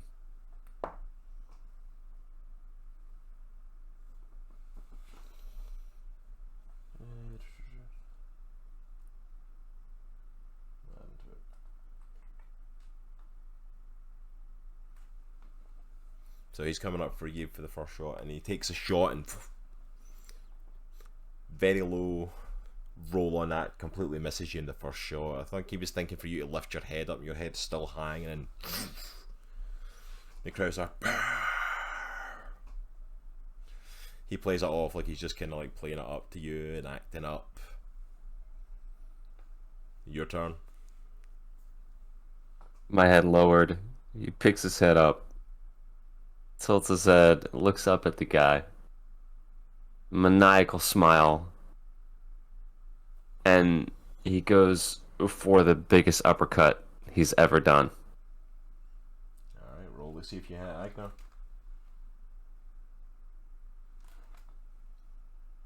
I got 6. You go like that, and he. Like, whereas you're just starting to get into it, it's like he's just playing it off and playing into the whole thing. He's getting completely in character for it. He's coming in. It's like the worst fight ever. I just rolled a nat 1. Agnar goes to step up to you and literally just slips and trips, and boom, he is down and prone. Nice. So you roll with advantage because he's down. I let out just like a yeah, and I jump up in the air and I go to drop a knee right into his back. All right, roll for with advantage. So roll twice and take the higher number. All right, I got a 15. That hits. Roll for unarmed strike damage. I think it's just a standard 4 for me for unarmed Is it strike. just 4 for it? Yeah. Alright, so just 4 damage on it then. Yeah. Okay. Make note of that so I don't forget. Alright, so you go up and run and boom, drop it right into the lower back and like do it completely in like you're loving this. Like you hit the knee and do like one of those like WWE like roll throughs. You hit the knee and boom, roll through back up onto your feet. It's like you're starting to get in the feel of it now. You're starting to get in the groove of it. Like this isn't so bad. So he's going to take his action to get back up. Oh, sorry, his movement to get back up. 3. Goes to swing at the back of you, completely misses. They're going to double check your armor class and that he missed 100%. So your turn again. All right, I'm gonna roll for attack and then I'll explain what I want to do. All right, I got a 20. Okay, you hit. So, me being just about a foot shorter than him, maybe a little over a foot shorter than him, I grab his arm. I put my arm around his chest and I grab his arm and I wrap it around the back of my neck. You're going to suplex And him. I jump up in the air and I slam him on the ground Nice. on his back. Rock Alright. bottom, baby. Alright, so for that, roll me. Well, you rolled a 20. Was that a nat 20? Or No, was I it got a just 15, but add 5 for my strength modifier. Alright, To the hit. Let me roll against that then because you're doing a grapple on him. So it's going to be an Okay. opposed strength check.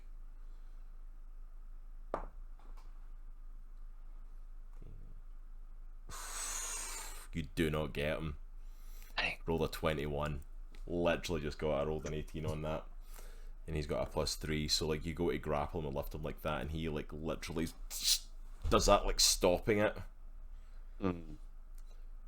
So he's going to try and basically grapple you back now. So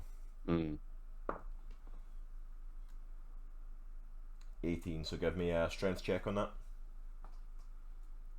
Strength X is just a straight D20 plus a strength modifier. Yes. I got 24. So yeah, so you block his grapple as well, so you're literally blocking at each other now. Alright, so it's your turn again. Alright. So I got a 21. So I rear back, almost fold my body in half, and just slam my forehead into his nose. It's gonna head. I jump up and slam my forehead into his nose. Roll for damage. Oh no, it's not damage, it's just yeah, unarmed strike. So it'd be 4. I don't have any other stat to give it. I feel like that should get more than that, but I'm like, I don't have I anything know. to give it. I know. I agree. I like just the way that that's going. Like, I want to give it more than that and roll for it, but I don't know what to actually like roll on top of it. Especially like with our HPs being so low at first level. Alright, so you like basically he blocks your grapple and holds it, and then he tries to like grapple around you, and you switch off of it and just boom, nut him straight in the face. And like he staggers a little, like was not expecting that. He goes to hit you. What was your AC again? 13. 13, that hits. Unarmed strike, he hits you.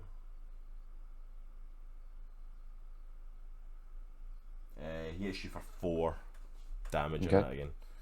Have you? Is it just a straight 4 for you? Do you not have like a plus anything to it for your? I have +5, but that's just for the hit to actually to see if I hit. It's just straight 4 for bludgeoning for unarmed. So he hits you for 4 points of damage. Okay. What's your max HP? It's 14. 14. Okay. I wasn't sure what yours was at. All right, so it's your turn again. All right, so let me see. All right, I got 21. I'm gonna grapple him. All right, pose grapple again. You get him this time. You've got him grappled. All right. Can I make an action on that? I'll say go for it. I'll say go. You can make All an right. action on it. So it's a Right. one-on-one cage fight. I don't want to drag it out too far. So like, go on, make a. So, like, with all the strength that I have, I lift him up so his legs are straight up. I'm holding onto the back of his tunic. And I jump back and just land him on his back. Alright, so you lift him, you slam him. We're just counting that the same as the unarmed strike for that one. Mm-hmm.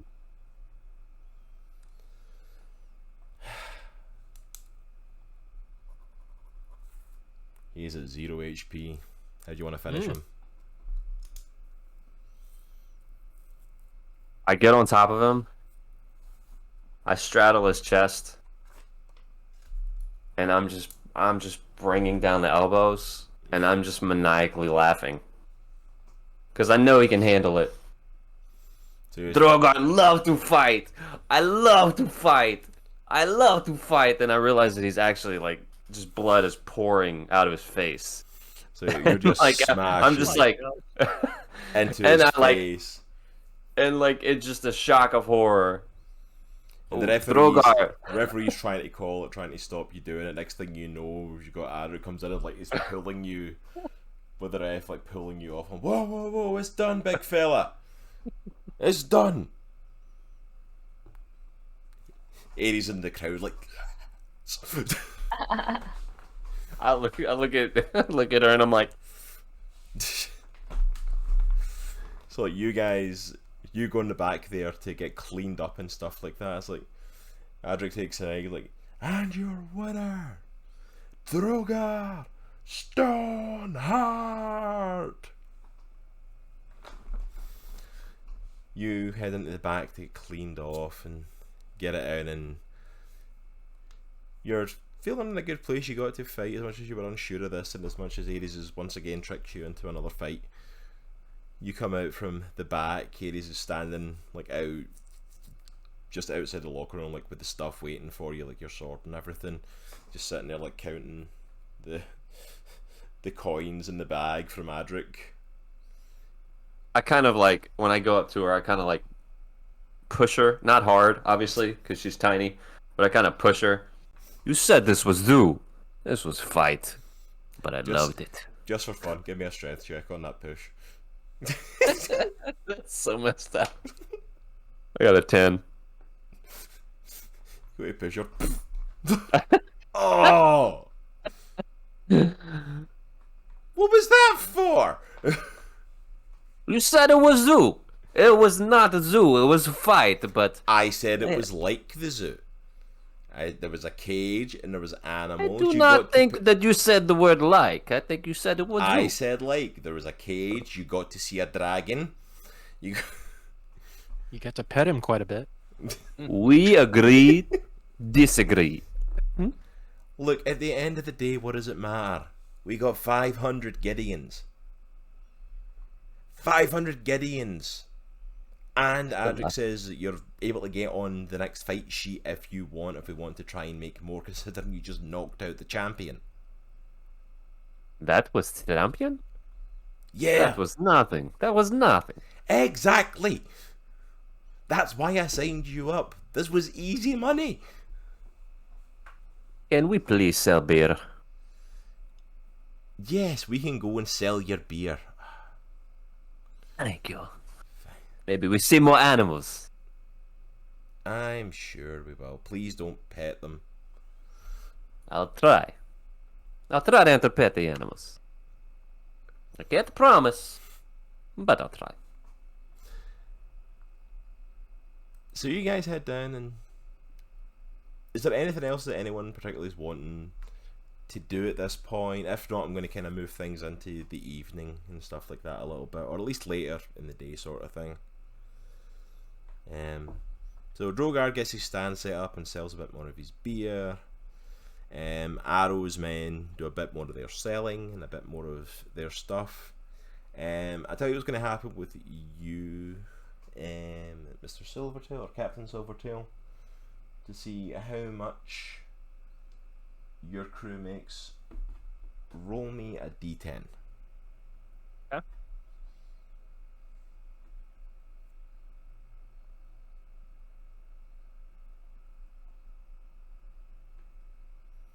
Oh, did I roll it? Oh, sorry. A 9. 9. So what we're going to say, the way it's going to work with it is when we're rolling for any stuff that your crew is selling for now and any future rolls, you roll a d10, and anything off of that, we'll say they made about 900 gold or 900 Gideon that day. Ooh. I am also going to roll a d10, and that's going to tell us how much of that they spent. On alcohol, on women, on whatever. So however much of that profit is actually gone elsewhere, and whatever's left, you've got. If it rolls over, you're in debt to someone. If it's, Sounds about right. So you rolled a 9. Mm-hmm. 2. So they only spent about 200 that day, so you've still got about 700 gold you've made from today's earnings, and that's from all your crew and all the stuff they managed to sell today. They bring it to me, and can I go to Soraya? Yep, you can go to Soraya with some of that if you want. Oh, Soraya. So we did well. Okay. It's good. Did very well. 10%, right? Is that what we agreed on? Is that right? Okay, so let me do the math. Calculated in my head how many squibs I owe you, and oh yes, it takes out 100. Yep, this is all we made right here. 100. It wasn't really that great of a day. I mean, it was, but my mint drunk and the debauchery, and it was just crazy things. Make me a deception check.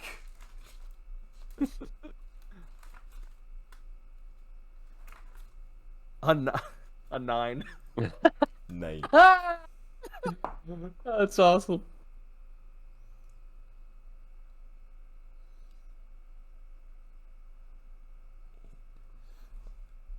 That's right. Make me a perception check as well.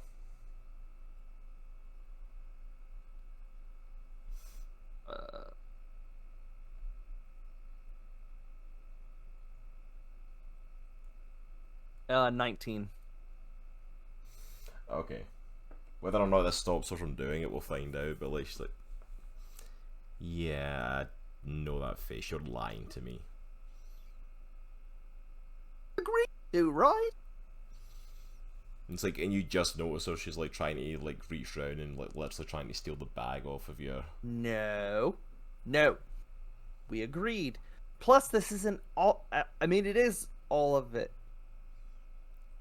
That's a pretty hefty looking bag for 100 Gideon in it to come to me.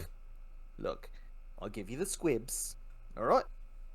He's 100 squibs. And that's 10% of today's profits. We agreed. I'm honest, I'm fair. I did what I was supposed to do. I did my math. And it wasn't pirate math either, where I'm usually drunk, full of rum. That's not the math that I did. But I did correct math. I had Leo double check it. He's a Tabaxi and he's very intelligent. Kind of. I suppose somebody on that something. ship has to be. Well, you know. Fine, 100. I'll Yeah. take it for now. It's better than nothing, which is what I usually get for you. But yeah, the rest of the day just kind of carries on. Like, you hang out there, they're selling their stuff and they've got their wares and they're enjoying their investment. You know, Erellia is still keeping an eye on stuff around the city and just waiting for Unification Day to be over. And it comes to kind of late afternoon going into early evening. It's still bright outside. The celebration's a little calm, but there's down in the lower tier, it's like there's a stage kind of set up, and coming down to the stage, and people start to gather around the stage because at this time of the evening, there's usually a talk and a presentation from the council of the union. So a lot of people come to see the council members all standing there. As I said, there's representatives from all of them. I won't go through all the members necessarily right now. Actually, you know what? Why not? Let me just make sure I've got them all here. Why not? It's my show. I can do that. Where's my council? It's my party. So, as I said, we've got representatives from some of the different species there. So we've got Lord Fafnir Dravarax, the red dragonborn on the council. Lady Asonia Elgwin, the high elf. Lord Algier Bloodforge, the mountain dwarf. Lord Willipit Babbletop, the gnome, and Lady Calissa Lightfoot, the halfling. And they all come down and most of them kind of take seats, and you see the Royal Guard. A lot of the Royal Guard are Aarakocra, so a lot of them are kind of like big birded people. Pretty much all the Royal Guard are eagles, sort of Aarakocra, with the captain of the guard kind of standing off to the side at the front of the stage, Captain Aegis. Most of the council take their seats on the stage, and as the crowds all start to gather, Lord Ravarax, the red dragonborn, who's kind of the head of the council, steps forward to talk to the people.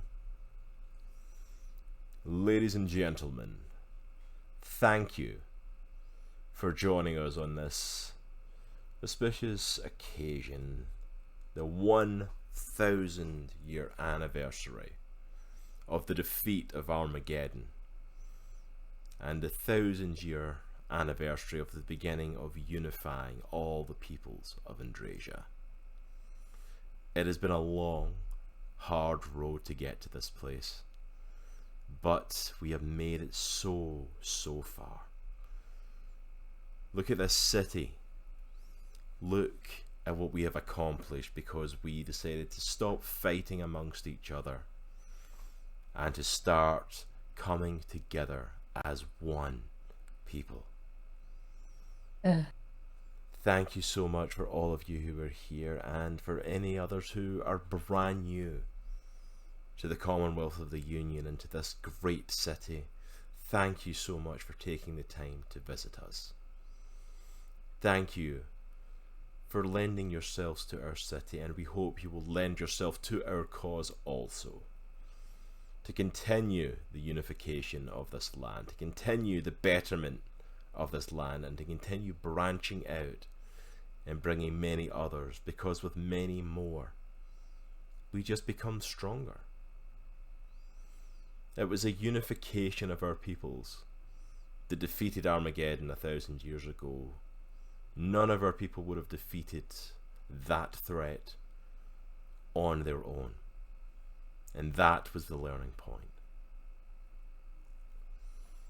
Thank you so much for this opportunity. And as he's going into this speech and keeps going, and he starts to do that thing where it's like he's clearly made his point, but he keeps rambling on about how great they are for a little bit longer. Like every good Baptist preacher. Yeah. You know, to that point, you're kind of like, it's like, okay, we get, okay, oh, he's going to keep, oh, it's one of those ones, okay, we're here for a while. And then as that's happening, boom! Massive explosion takes place on the middle tiers.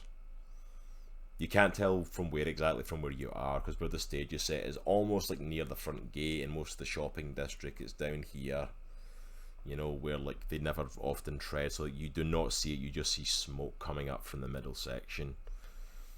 Right away, the armed guards of the city like gather round and take the council away. All of the Aarakocra take the flight and start flying up to the middle section of the city and start heading off in that direction. And then next thing you know, when all the guards have pretty much gone out of sight, there's people screaming, and you see all these people running from the other side, from further into the lower tier of the city. They start running, and you hear explosions going off down there as well. What do?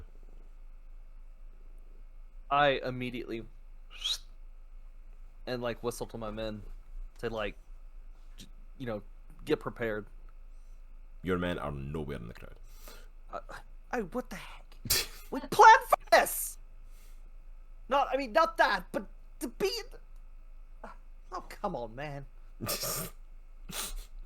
Men are nowhere to be seen. Not Idiots. They're all idiots.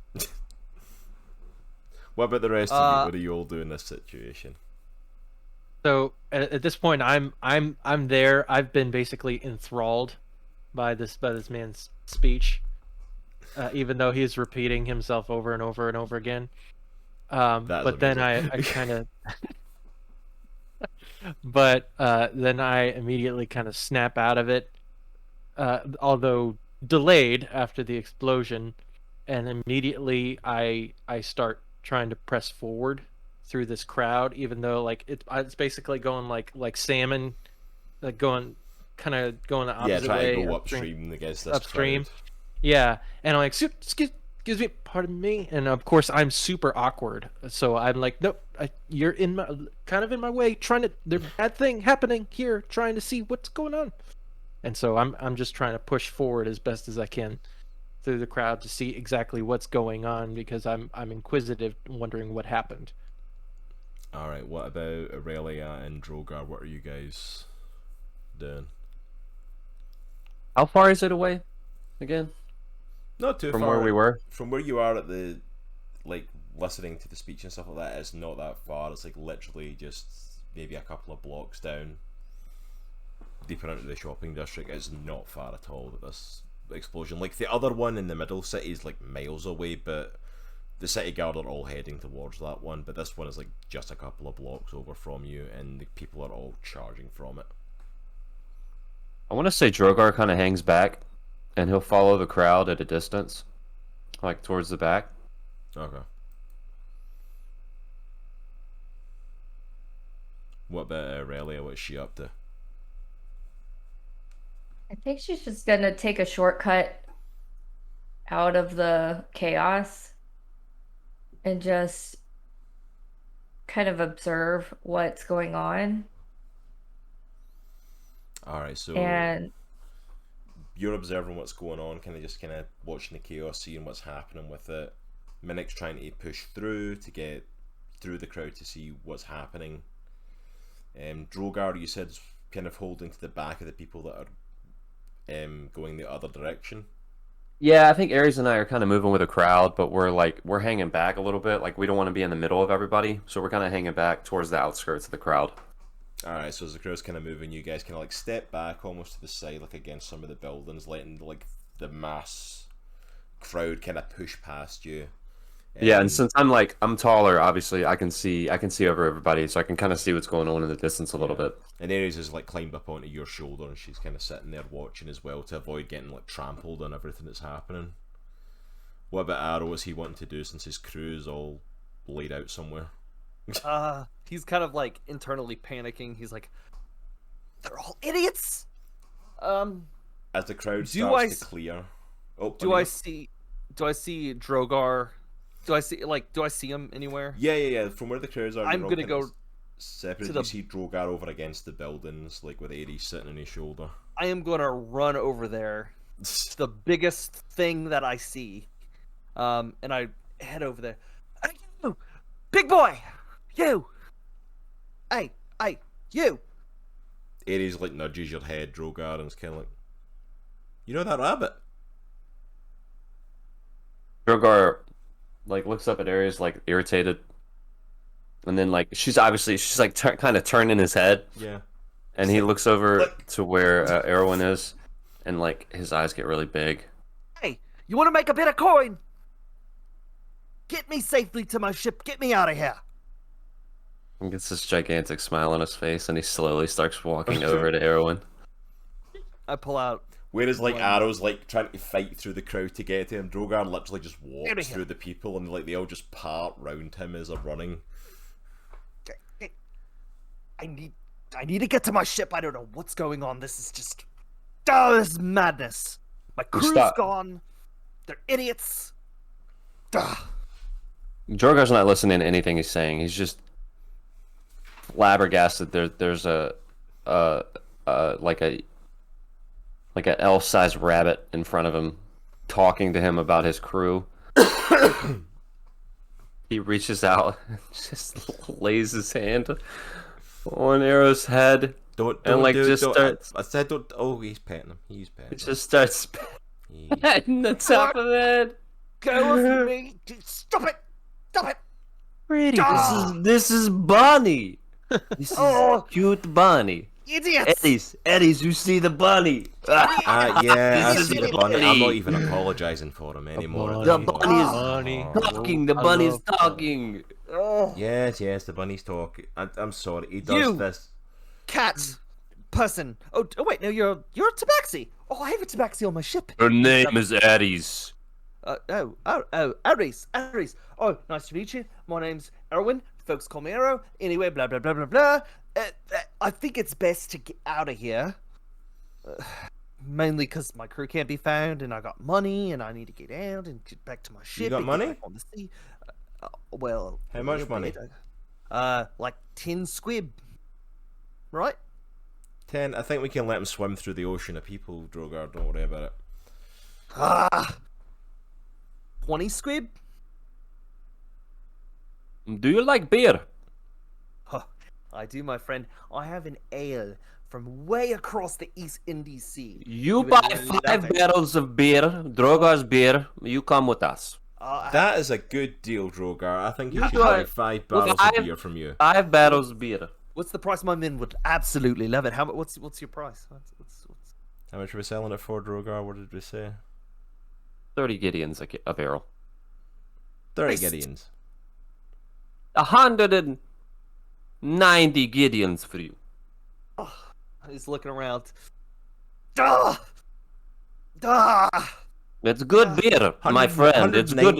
It's good beer. You'll never get better beer anywhere. 190 is an awkward number. Let's round it up. 200. 200 for 5 barrels. Forget it.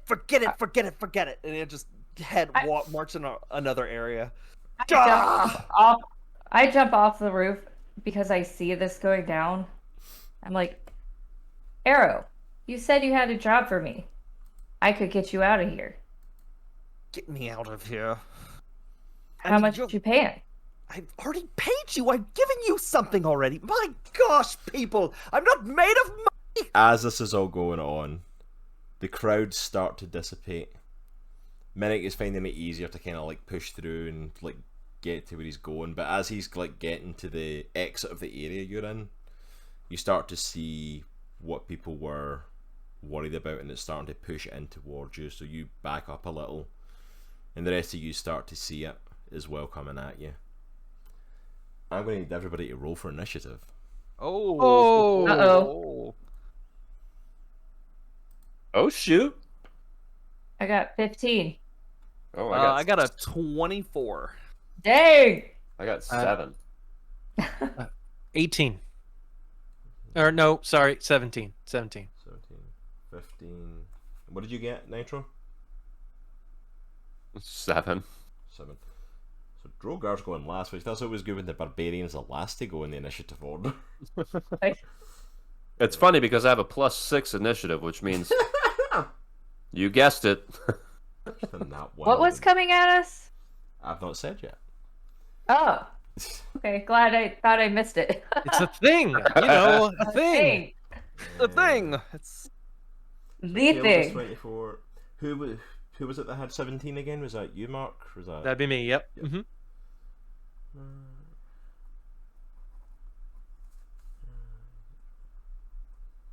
Give it a second. You actually roll initiative for myself.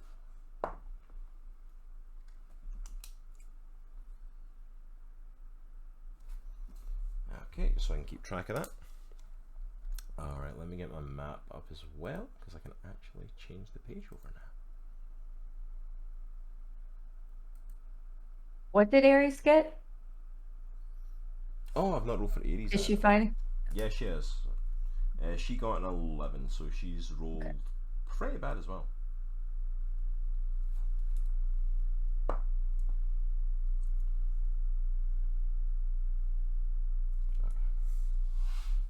Alright, sorry folks, first time really using the map and trying to get used to it.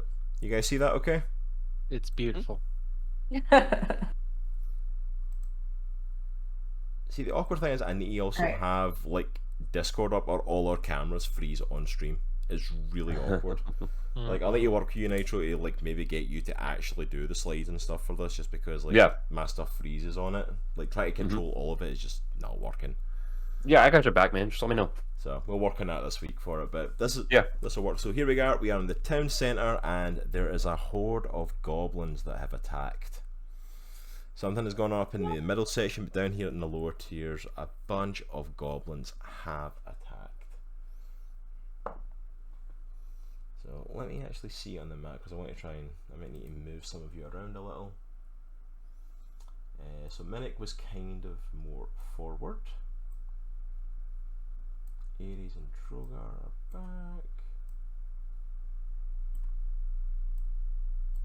Let's see, Minnich's a bit there maybe. And Erellia and Arrow just a bit there because he was walking away from them. Okay. Does that look okay for everyone? Works for me. Alright, so top of the initiative order is Captain Silvertail. Arrow, what do you want to do? Let's see. I am going to I have line of sight on Goblin number 2, right? Yes. He's on a raised platform, Alright. but you've still got line of sight on him. I immediately draw my pistol. Let me ask you this, something that I completely forgot to ask. I have 2-weapon fighting, and I only have the 1 pistol, right? Yes. So can I? Would I be able to like shoot, move, stab? I probably won't allow that with the pistol, just because the pistol can be pretty OP, and especially as firearm stuff go on. So 2-weapon while fighting is only going to be limited to my cutlasses. yeah, I'll save that for your cutlasses, I think. Okay. regardless, I will aim at Goblin 2 with the pistol and fire a shot. All right. Roll and see if you hit. And oh my gosh. Oh. A 1. Oh. Oh man. Bum, bum, bum, bum. Worse. Ah! Not only do you not hit him, your gun doesn't fire, it misfires. Your pistol has misfired on the nat 1 roll, so you still have a movement and a bonus action if you would like to take it. Okay. I'll just stay where I'm at for now. Just stay where you are. Yeah.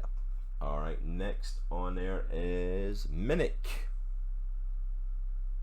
So, Goblin 2, how high up is that area that he's on?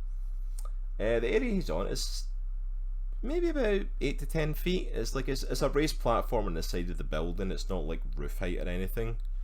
But like there's the steps off to the side of it, like there's steps like just here that you can climb up to get it. But so it's like as along more the base of the building rather than the roof. So 10 feet at Gotcha. highest. Not Okay. drastically high. So I want to jump up towards Goblin 2. You want to jump up towards Goblin 2? Yeah. Okay. And then, Alright, so you want to make the move over here? Yep. Alright, so if you're going to jump up, give me an athletics check. all right.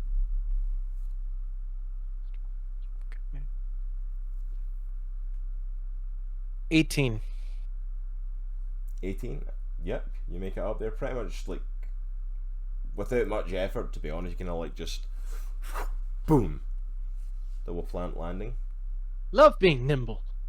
Where's the thing? Sorry, I'm just moving them so I can try and turn them around. No worries. So yeah, that's you still got a little bit of movement, although you've just made it up to him. You can go ahead and take an action, bonus action still.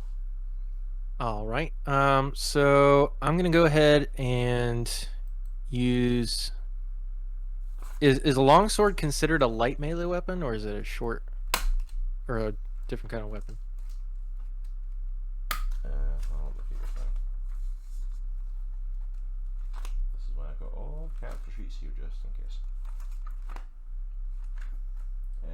What was it you were looking? Your longsword? Yeah.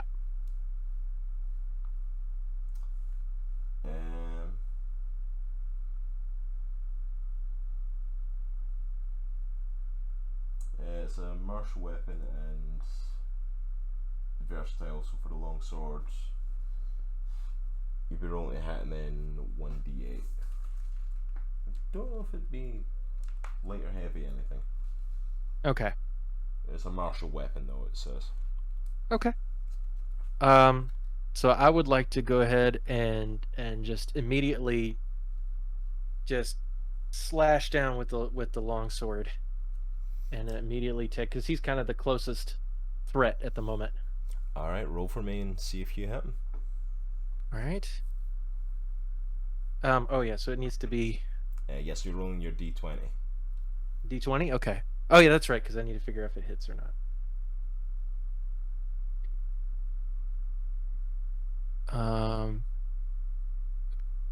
So it's that plus the. So I got 11 plus. Is it the proficiency bonus that I add? It's just the d20 for it for. Oh, just the Save D20. Okay. hits. So then 11. So for 11, you do not hit. Dang it. So you run over there, make the big jump up to the thing, but swing, and the goblin seeing you coming, like you're coming over there in your armor, and he saw you coming and was able to dodge out of the way of that. So next up is Erellia. Alright, so how far away is the farthest goblin 2 on the ground This one? from me? Yeah. Quick question though, real 25 quick. feet? Okay. 25, 30 feet, round about that. The map's a little off, so I'm kind of making a guess. What's your quick question? Well, I see that I have a bonus action. Mm-hmm. What's your bonus action? 2 weapon fighting. So I could technically use another weapon. Is that correct? If you've got another weapon drawn, is it just your longsword that's out?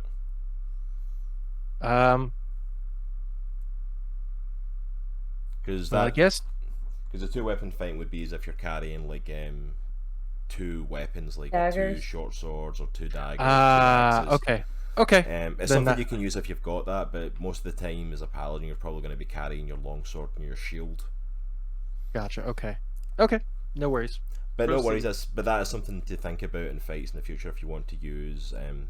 That's one of the differences I think when it says like simple weapon to martial. Like simple weapons would be stuff you can like dual wield.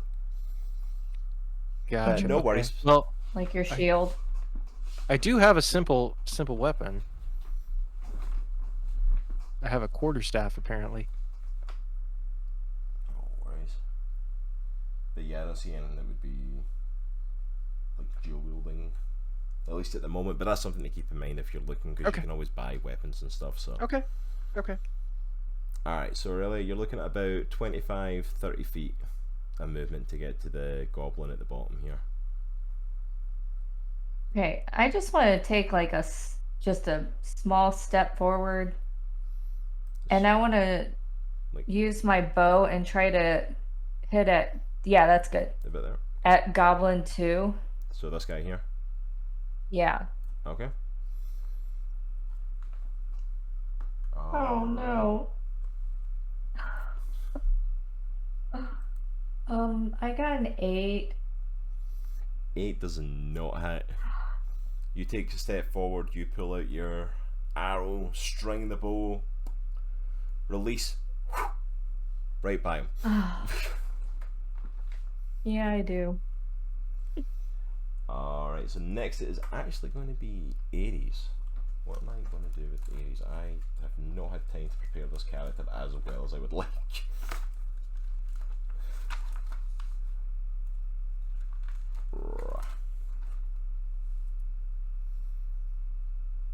Alright, so for Aries we are going to...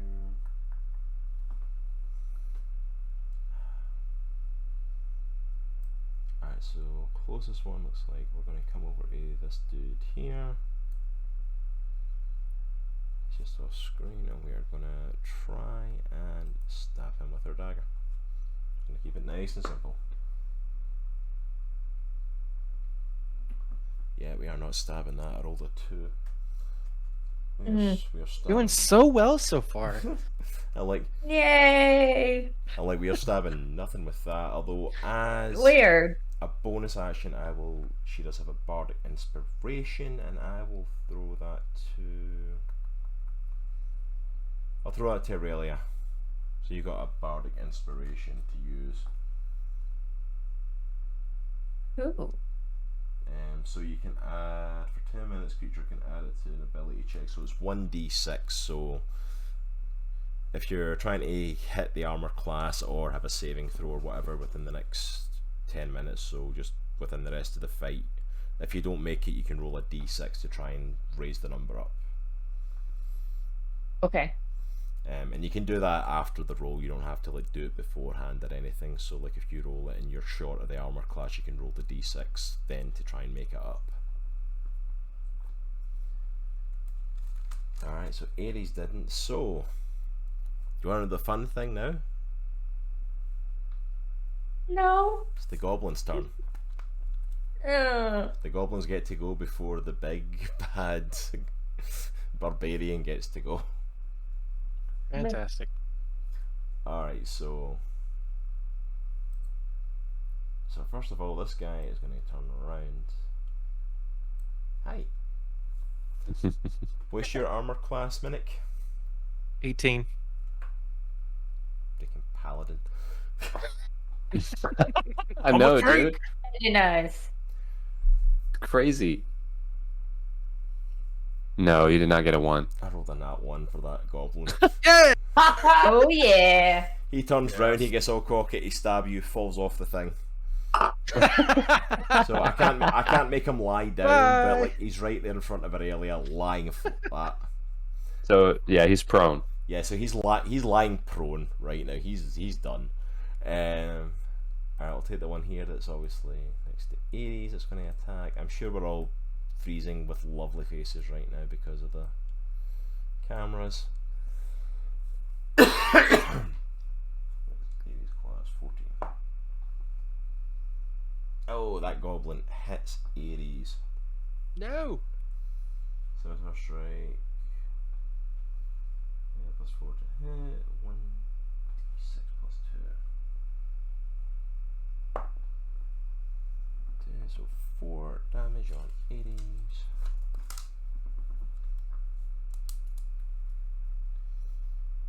Alright, so Aries is down to 5 HP.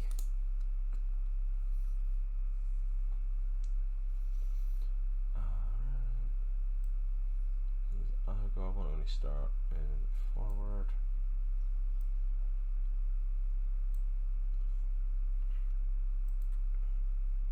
This guy's going to hang back.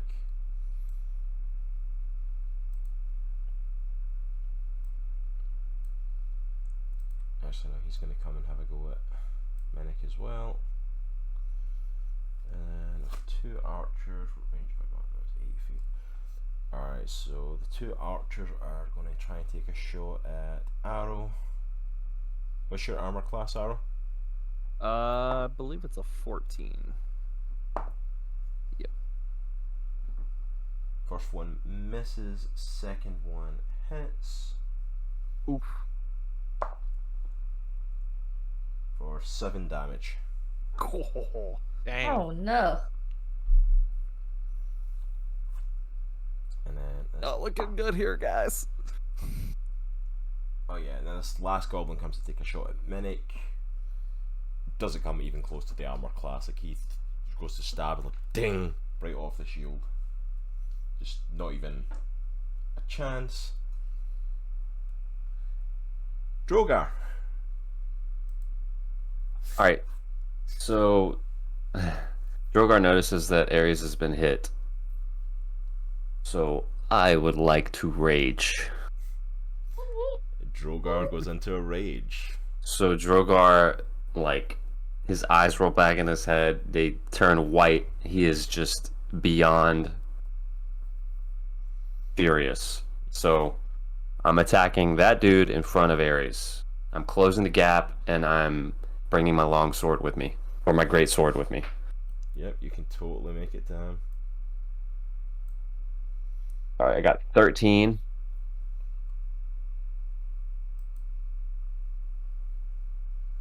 13 does not hit. Ah, dang Come it. in with that big shot and just he just sees the sword slam down in front of him. Just shy of that one. Alright, end of the first round. Alright, as we're going into round 2, all of a sudden, let me get my sheet ready for this one. All of a sudden, you see a light at one of the buildings just off to the side. A massive light starts to crackle and movement starts to happen. You can't quite see what's going on. Make me a perception check, all of you.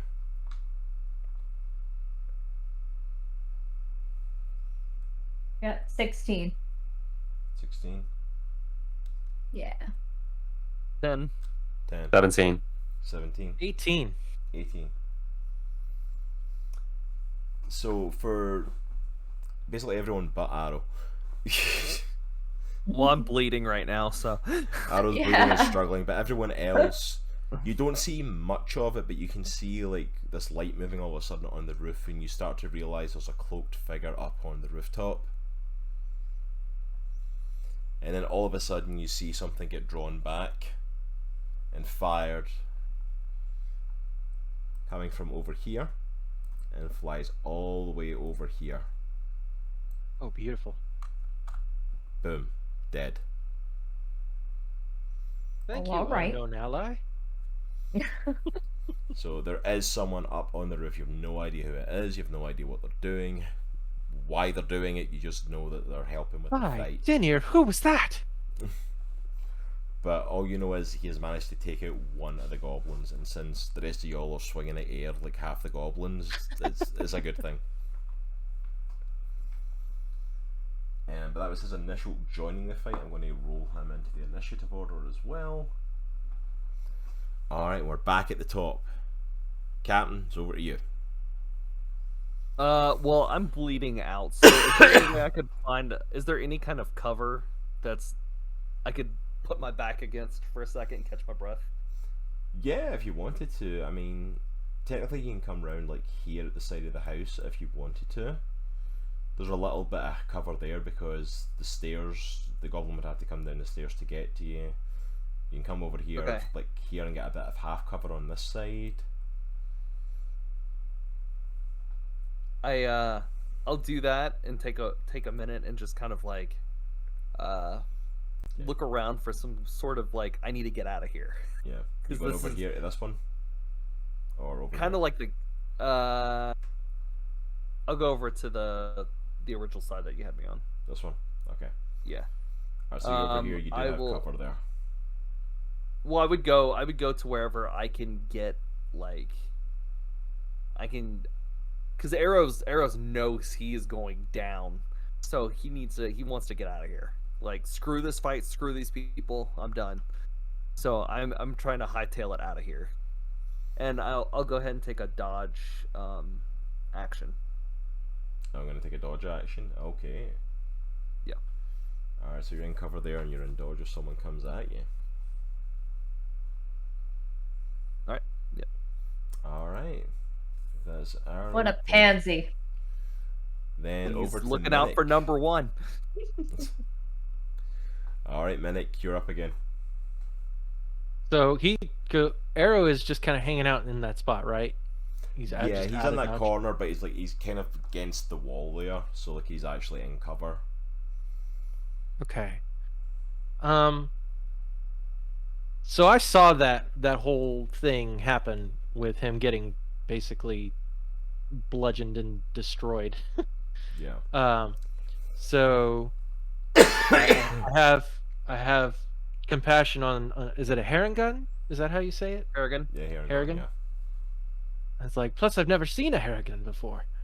I've read them, I've read about them, but I've never seen one. Neither has Droghar.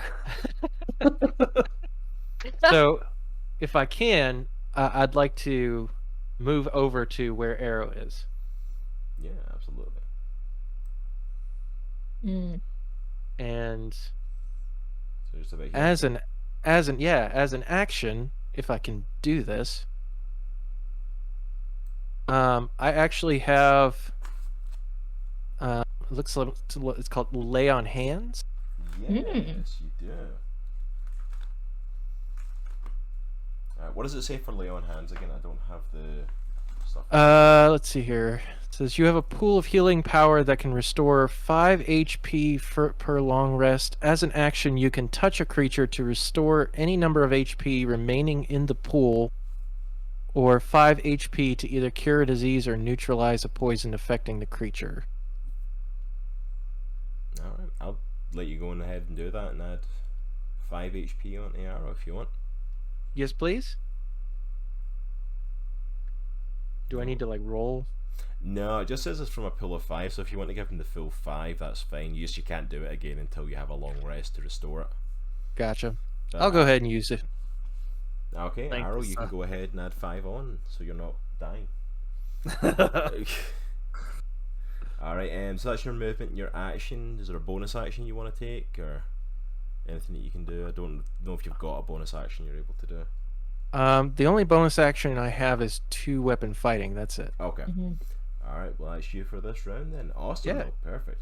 Alright, over to Erellia. Alright, I'm going to use my sneak attack on Goblin 2 right in front of me. I'm gonna use sneak attack on it, and With my I'll use my short sword. since he's so close. I was going to say, I don't think you even need to use sneak attack on it. That's actually the one that had fallen, so he's actually still lying on the ground prone. So you could just go ahead and roll an attack, and it's an attack with advantage on him. Okay. So, I like, at this point an elephant could sneak up on him. He's flat on the ground. Alright, I got a 19. 19 hits, roll for damage. Yep. And then, do I roll twice because I have advantage? Just for the strike, not for the damage amount. Oh, okay. I got a 1. 1 HP. But I guess is it plus 3? Plus So 3, so yes. technically 4. Yeah. 4. Well, fiddlesticks.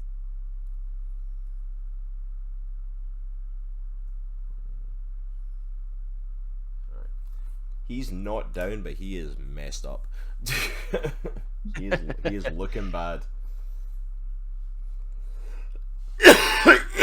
Alright, next in the order is going to be Aries. Of course it is. I'm dying. 6 to attack. Absolutely not. It's going to hit anything. We're going to move back here so we don't get attacked right away. Next it's going to be the goblins. Give me 1 second to grab a drink.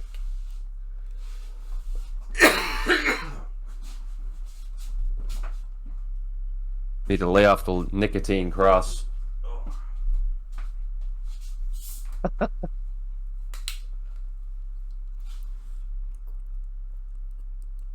This D&D campaign sponsored by Coca-Cola. Dude, I legit thought that was an ad. I'm like, dude, where's that coming from? Brought to you by... Dude, you have a radio voice, man. That's crazy. Oh, thank you. Alright, so it is time for our gobbies to go again.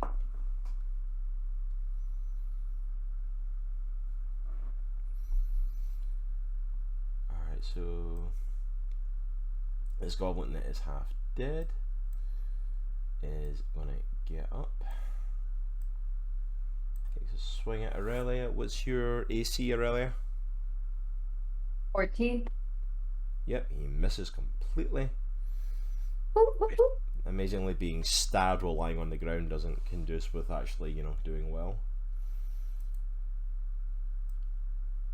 This guy's going to come for Droghar. As is this dude here.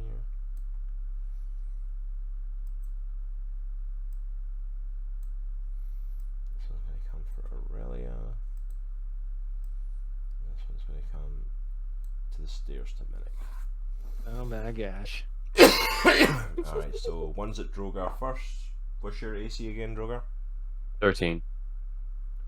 First one hits. Second one hits. Both hit. There's scimitars. First one for 3 points. Second one for 6. So that's 9, half down to 4. So is it 4 or 9? 4. Okay. Because it was 9 overall and it's half to 4 because you're raging. Got it. So you do take some damage, but not a lot. One of the joys of being a barbarian. The other one, it came for Erellia. What was your armor class again, Erellia? 14. 13. He swings and misses as well. You're just dodging all sorts of stuff. And Minnich, dang, he rolled a 16, so he still misses you. Doesn't hit anybody else. And then the last one to go is our goblin archer. He is going to take a shot and misses. Awesome. Goblins are doing so good. Alright, and we are going to go back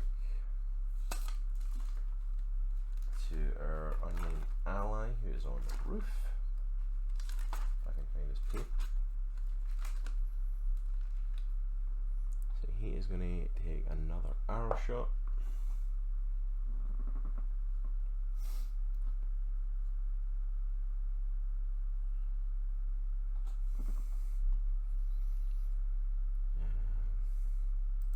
this guy here.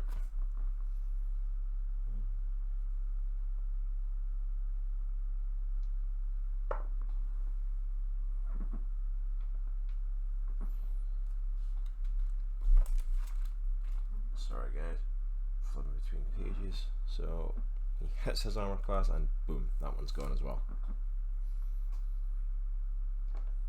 So the unknown ally's taken out a couple of the goblins so far. Thank you again, unknown ally. And so it's over to Droghar. Okay. Alright, I got a 7. Actually, so can I use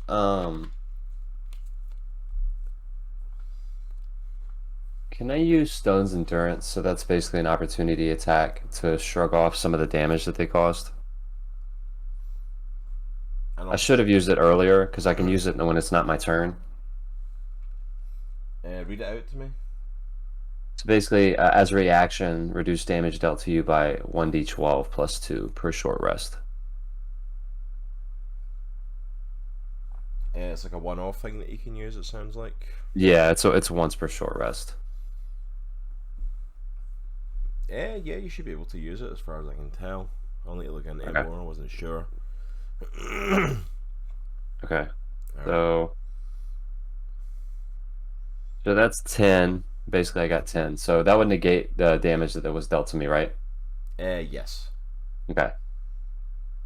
Also, like, when I'm in rage, I'm immune to several types of damage, which I forgot about. So basically, bludgeoning, piercing, slashing. Yeah, you're not immune to them, but any damage from bludgeoning, piercing, slashing is half. Resistance. Yeah, you've got resistance to them, so like Got that's why like when they slashed you with your scimitar, it was half Oh, that makes sense. Okay, cool. That makes sense. All right, so yeah, I rolled a 7 for attack, so obviously don't hit. Yeah, you don't hit their armor class for that. I'm assuming you're going for this dude behind you here. Yeah. Alrighty. Back to the top of the initiative order. Back to our cowardly captain. Arrow is gonna look like he wants to escape, and then he turns and sees everyone fighting. He's like, huh, fine. And he whips out his 2 cutlasses, and the goblin that's closest to Minnich, he kind of gives Minnich a little nod, and goes to like around the corner for a strike with the sword. Alright, so you come around the corner for strike. Oh my gosh! Oh, it's another crit. Or a 1. Oh my gosh! Why am I Aw. rolling so terrible? You just get so Oh, overzealous no. coming out of this corner with this New Zealand life. You go to hit him and just trip over the stairs. Oh my gosh! You're just so overzealous to get around that corner.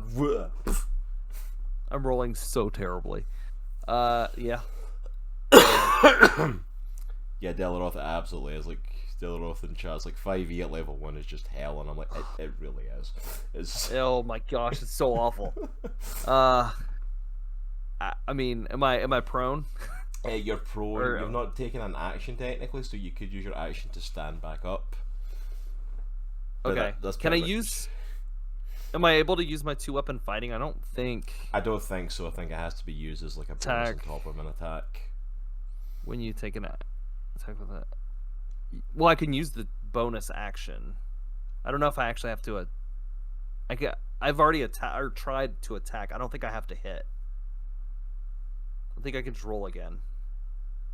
For like trying to make a second attack. Okay, I'll say your movement gets you back up on your feet, and then you can make the bonus attack. I'll make a DM ruling that you can have the bonus attack because something has to happen in this fight. Oh my goodness. Yeah. Okay. So I rolled. It's not a natural 20. It's a dirty 20. Finally. I'll take it. Dirty 20. A dirty 20. I love it. Roll for damage. Oh. Okay. And 9 points of damage. 9 points of damage on this fella. Boom, he is gone. Nice. Yay! Work, Haregon! Somebody apart from the unknown ally killed one of the goblins at last. That was going to get really awkward. That unknown ally was not meant to be the person that takes out all these goblins. I was starting to get worried, I'm not going to lie. We should just not be here. Alright, so that's Arrows taking that out, so then it is over to Minnich. You are still over here, you're still technically at the stairs. Okay. Well, let me head over to the goblin to the. I guess if you're looking at the board to the left of Erellia. To this fella here? Yeah. Yep. Mm-hmm. Alright, so you're gonna come over to him. Okay.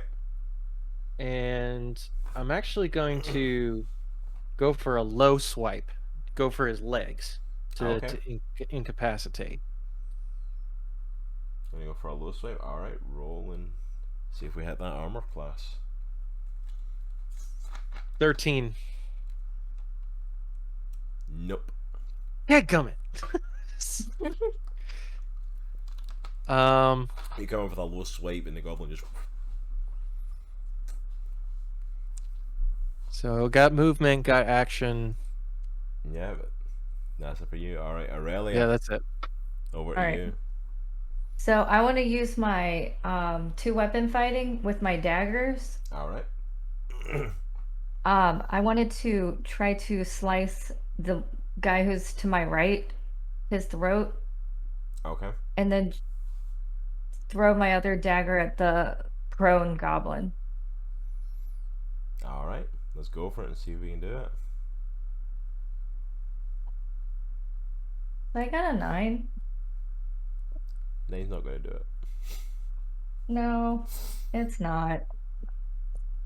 You can still throw and see if the other one hits the second goblin. Alright, let's do that.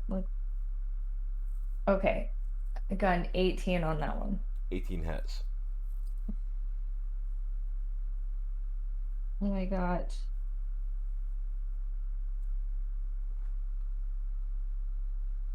a 6 He for is damage. gone. Thank goodness. So you come in with those attacks there, you take a swipe, trying to get a cheeky swipe at that other goblin, just out of range, just miss him. But with your other hand, let loose that other dagger, it flies, boom, straight in the neck. He falls flat, another one down.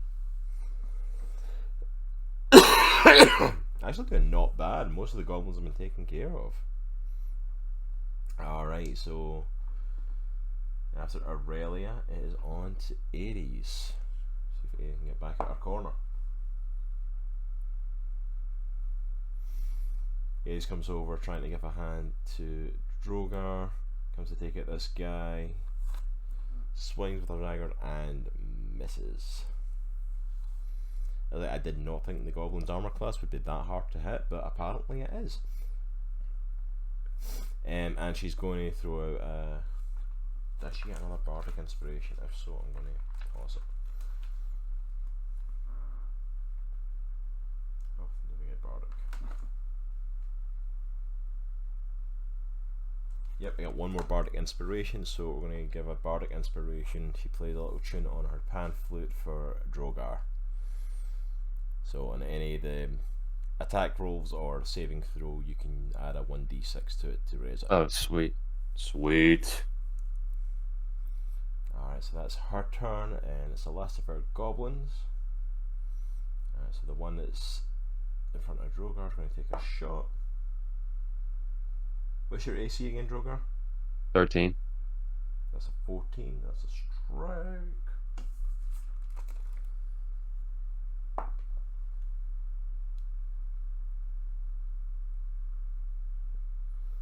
So that is 8 damage, half to 4. Okay. Alright, the one that's standing next to Erellia is going to go for her.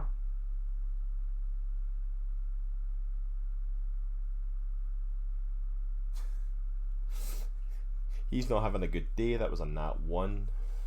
Yes. He goes to swing at you, gets his foot caught in like one of the many holes in the street. He just gets absolutely planted there. And then I've got the goblin archer here, and I'll let you take a shot. 12. Nah, that hits. Doesn't matter who I picked, that hits nobody. Alright. Well, the nice thing is, at least the goblins are doing pretty much as bad as all of you are. Yep. To an unknown ally. He's going to take a shot at this archer right here.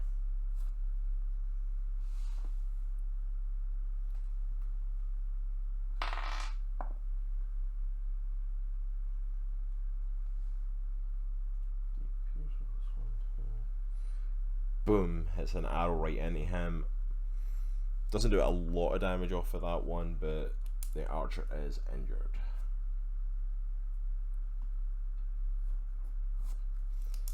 Alright, back to the top of the order. Caleb, our captain. Alright, this could go either cool or really dumb. I'm gonna jump. I look at the goblin next to Erellia, and I do my leap up in the air, and I'm gonna come down with the sword. With my cutlass. So you're going to leap and you're going to come down with the cutlass.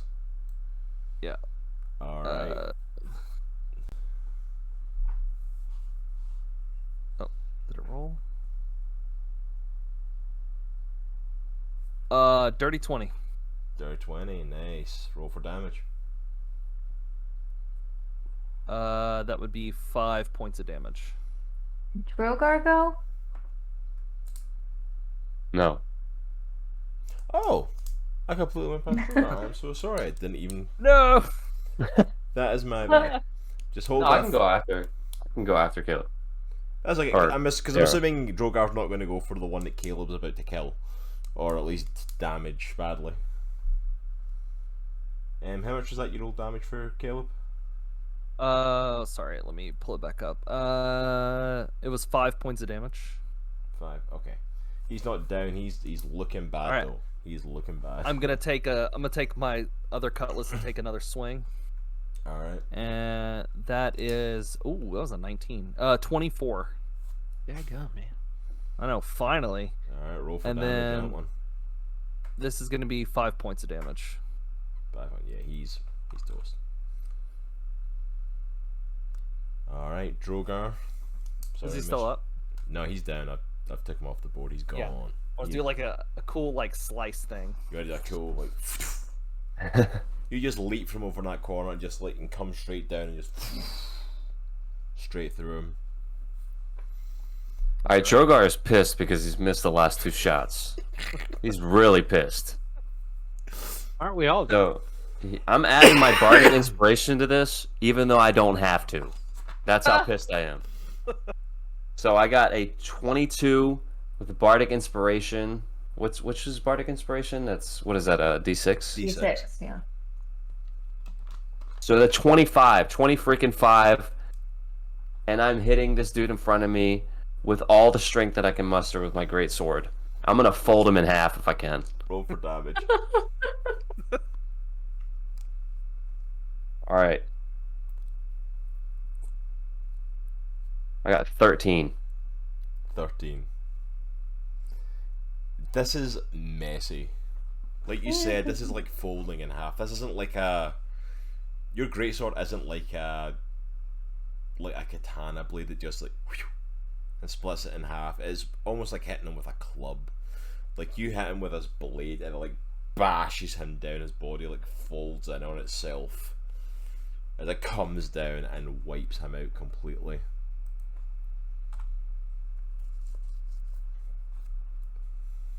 Question. Yes.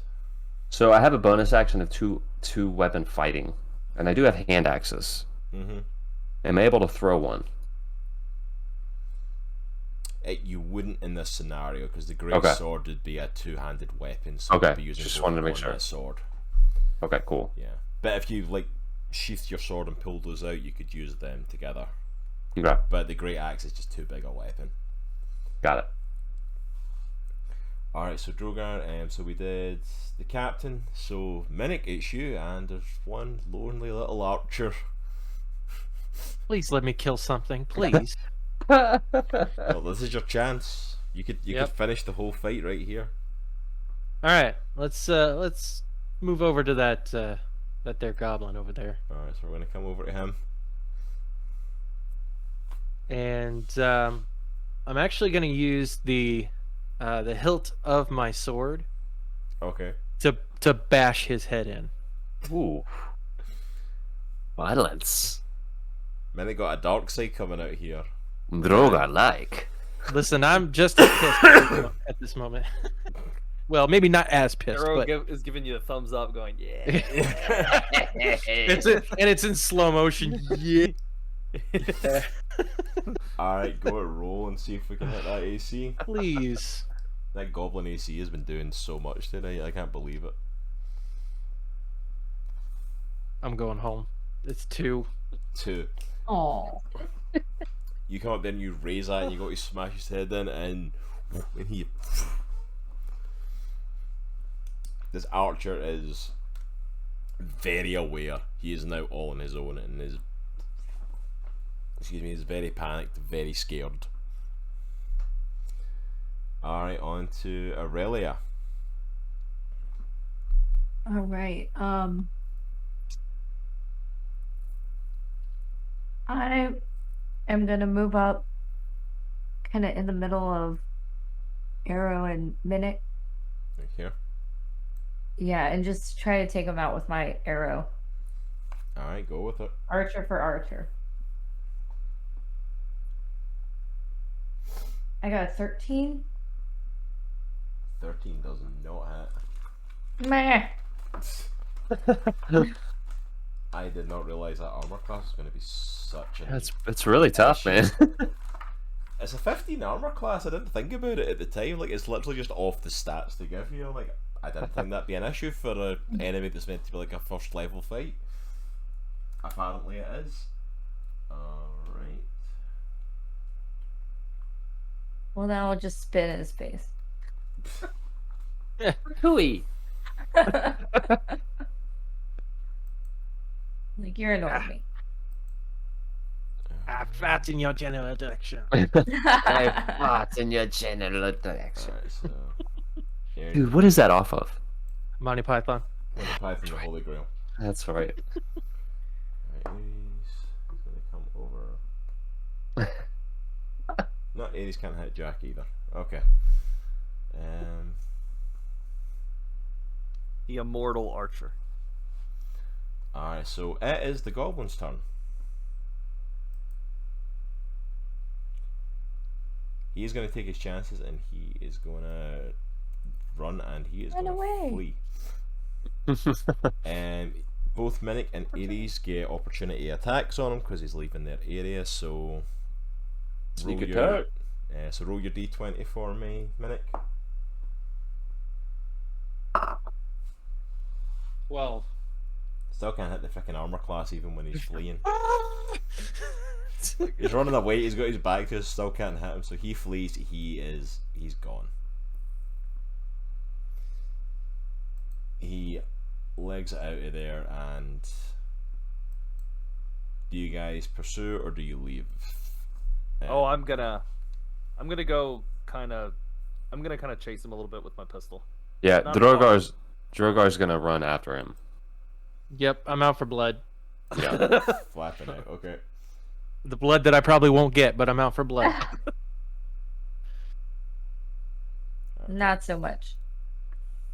So Aurelia's not first hanging back. Ares is going to hang back as well, I think. I'll bring you. I two think down. the big guy's got it. I'll just bring you guys down there. It's like he's running, he's scared, he's stuck. He knows you're all behind. What's your? Oh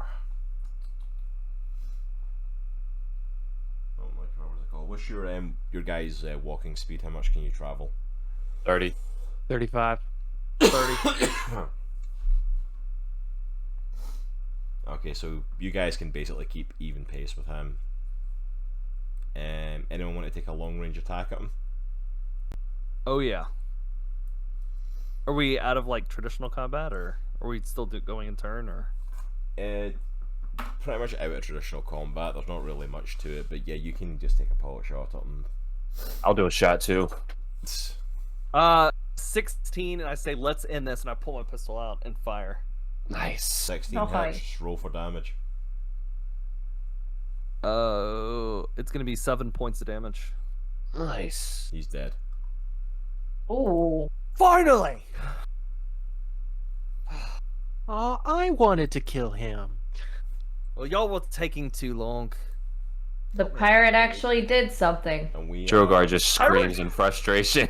The pirate got most of the kills here. and we are officially out of combat. I will yell over to Erellia. Erellia, you want your money? I paid you for this. Let's go through the bodies. Let's see what we could find. You could keep half of whatever we find. How about that? Let's do it. And we start digging. We start looting these bodies. Alright, for those that are Let's around, strip them and dump them. for those that are around the bodies that are around that area as well, you can all roll if you want. Roll a perception check for me.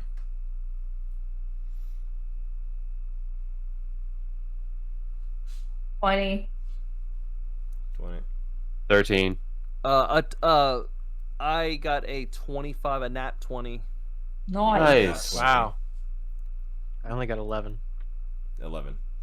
Okay, so for Arrow and Aurelia, who are like highly clued up apparently, like buzzing after the fight, not so much for the bodies, but you notice the figure who was on the roof standing up, the cloaked figure, and he starts to move off, like he starts to run off along the rooftops. Like you hear him like having moved, and then just kind of get a glimpse of him as he's taking him in, and all of a sudden like, pff, and he's like a few rooftops down, like within like a, like obviously from use of a spell of some sort.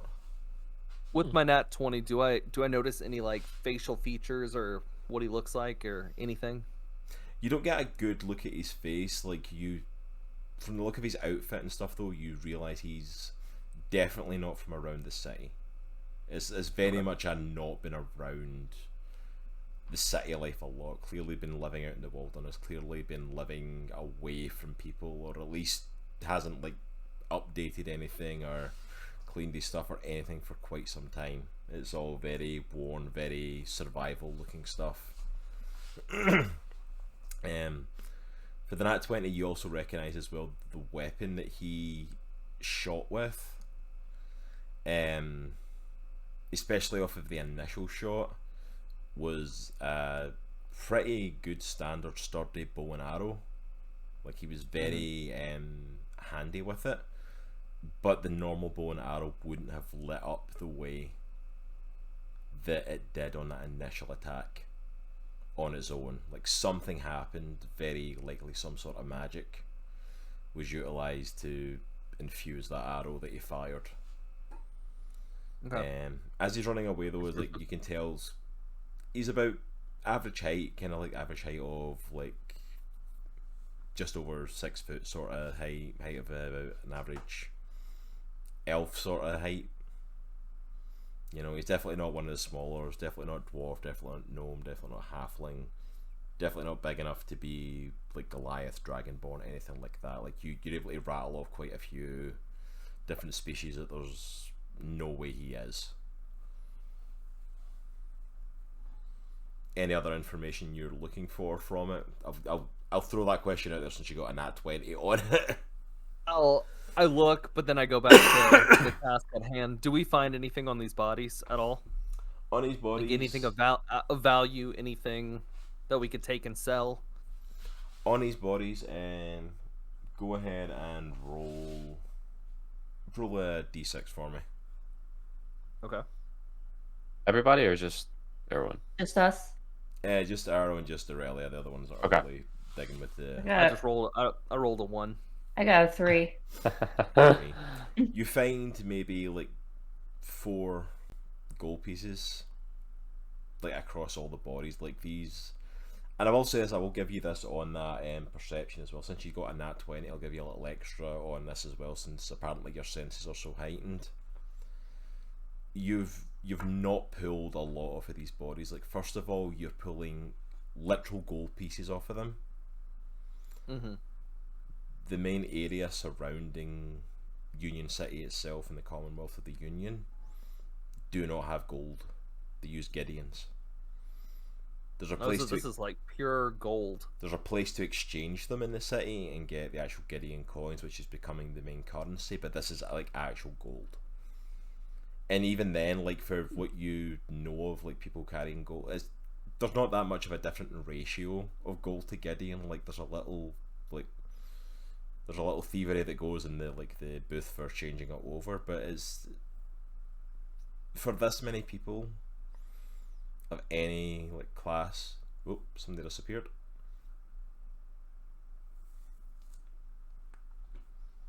Oh, my screen share stopped. That's what it is.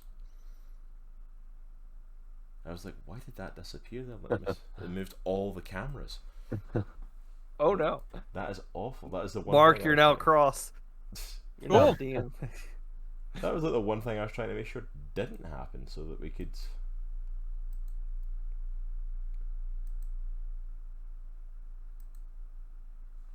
There we go. There we go. Like, a screen disappeared. I'm like, wait, why did all the cameras move? I literally set this up on purpose to not do that. Like, that's crazy. But you notice as well, like, not only is it not the coins that the city itself and a lot of the surrounding area use, 4 gold coins on a group of what, 7? That's really little. Okay. Like, So that's we're each taking 2. yeah, you can each take 2 and add it on to it and just split it between the 2 of you. But like, How much do we know? Do we know what the exchange rate is? Like, is it so many Gillians? for the Gideons, it's I wouldn't worry about exchanging it right now. Let's put it that way. Okay, so I'll just keep it in my notes. I keep it in notes. If you come across more gold, definitely cash it in. But for the sake of like 4, and I'm like, the amount of exchange rate that's going to go in there, you're going to get screwed hard by the the transaction. But yeah, it's you're very aware though. Like, for 4 gold, like, something's going on here. Like, why have they only got that much? That's not enough to get by anywhere. You know. Okay.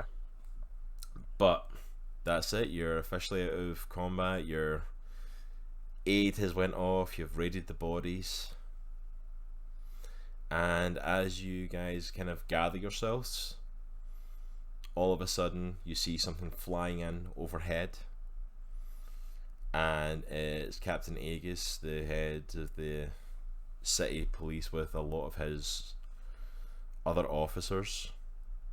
They land and they come up to you. It's like, all of you, you've been requested to be seen by the Council of the Union. I don't do councils, so Droghar must drink. I'm afraid this isn't a request. And the Arakokra all come up and like put hands on you to take you to go see the council. all right, get your hands off. And that's I'm where we're going to end it for this evening. Woo! Woo! That was good. That And was that awesome. is the end of session 1 of the Chronicles of Andriesia. Good stuff. So what did you all think of our first session? That was awesome, man. Fantastic, bro. Great. I need to learn how to hit things. I need some more. I need to get loaded dice. I mean, I need to get new dice. I need to get some armor that's not bad. It's alright. It's like, apparently I'm the same. Like, I'm freaking rolling for the goblins. By the I'm way, getting Haregon, as you're well. welcome. I healed you. I would have. Oh, Yeah. hey, you I think- gave me the. You I gave was me like the almost energy to cool dead. Yeah, you gave me the energy to do that cool sword attack. So I got like so grateful by the way. See, when you went up and healed him, I was like, oh my goodness, thank goodness there is another healer here, because that was one of my panics that Jaye couldn't make it tonight, and I'm like, Yeah. You're like one of the main people that heals, and I'm like, oh, that's right, we've got a paladin. He can heal things too. Thank goodness. I'm like, because I played Aries, I'm like, I don't know how to play a bard. I'd never researched bards. It's never been one of my characters I've wanted to play, and I'm like, it's like, you better be fine for next week. I really don't know how to do this. But that was fun. That was so awesome. That was so cool, dude. Oh, You yeah. did an awesome job, man. Yeah. Thank I love you, it. Thank you. I I'm loving appreciate it. it. I appreciate it. Thank you so much to everyone in chat as well that has came and that has hung out with us. I hope you had an absolute blast with us tonight. We will again be back next Monday night at 8:30 for session 2 as our heroes get taken before the council. So I hope you are all ready for that. If you want to check out more of our stuff from our first adventure that we did or catch up with this, we actually do have a YouTube channel where everything gets sent up to. And my thing is freaking out on me. Can you put the links in chat for me, Nitro? Because my thing is acting up again. Yeah, which links? Sorry. If you do !roll, it Yep. should bring up the podcast and the YouTube channel. So you can check that out there if you want the audio or visual, whatever you get your podcast from, or if you want the video up on YouTube. Also as well, you can go to our merchandise store. The links are down below for that, where you can actually get a the Good Times Roll t-shirt that is being worn by our good friend Marc. Shout out to the merch. Look at that, looking sweet. And there will be some more merch coming related to our new campaign as well, that is currently getting worked on by our lovely artist Nitro. Yes. So look Gonna have out some for that. stickers and stuff. Yeah, Working on it. We've got some Working cool on it. sticker designs Love coming. We have got a new t-shirt design that is getting worked on, featuring original artwork. It is going to be so cool. I cannot wait. And hey, if you absolutely love what we're doing and want to support us and also get some exclusive content, you can of course go and support us on our Patreon. Want to shout out a massive thank you to everyone that is already supporting us over there. Like we got so much more people supporting us over there than I thought we were ever going to get over Crazy. on Patreon. It's like, and the money that's coming in is going to be used so well to help get new stuff for the channel, making it bigger and better for you. So thank you so much for the support. If you want to help support us out over there and get access to the exclusive reaction content that myself and Nitro are doing, we would greatly appreciate it. But from all of us, that is the end of our tale for this evening, so thank you so much. If we can do shout outs actually as well for Good Morning Guys here on Twitch and for Yes. Spacehawk, go and check out their channels. They do a lot of amazing stuff here on Twitch as well. And then Marc, along with the Good Morning Guys, do about 50 million podcasts now. The guys cover pretty much everything and anything in their variety of podcasts. It's pretty phenomenal. I don't know how to keep up with it. We have one podcast and we can barely keep up with it, so I don't know how. We to love do you it, guys. but And I absolutely had amazing. a podcast and don't do it anymore. So Yeah, so well done to them for that. But go and check them out. They're amazing friends of ours. And if you love this, please come and continue to support it next week. And also share it around. Tell others about it if you want them to check it out as well. We would greatly appreciate it. But as for us, that is everything for this evening. Remember, it is a good week to be a geek, and hope that you roll an at 20 on this amazing week ahead. See you all next week, guys. Take care. Yeah. Zero miedo. I got no fear. Zero miedo. I got it here. Zero miedo. Now I can cheer. Zero fear. Zero fear.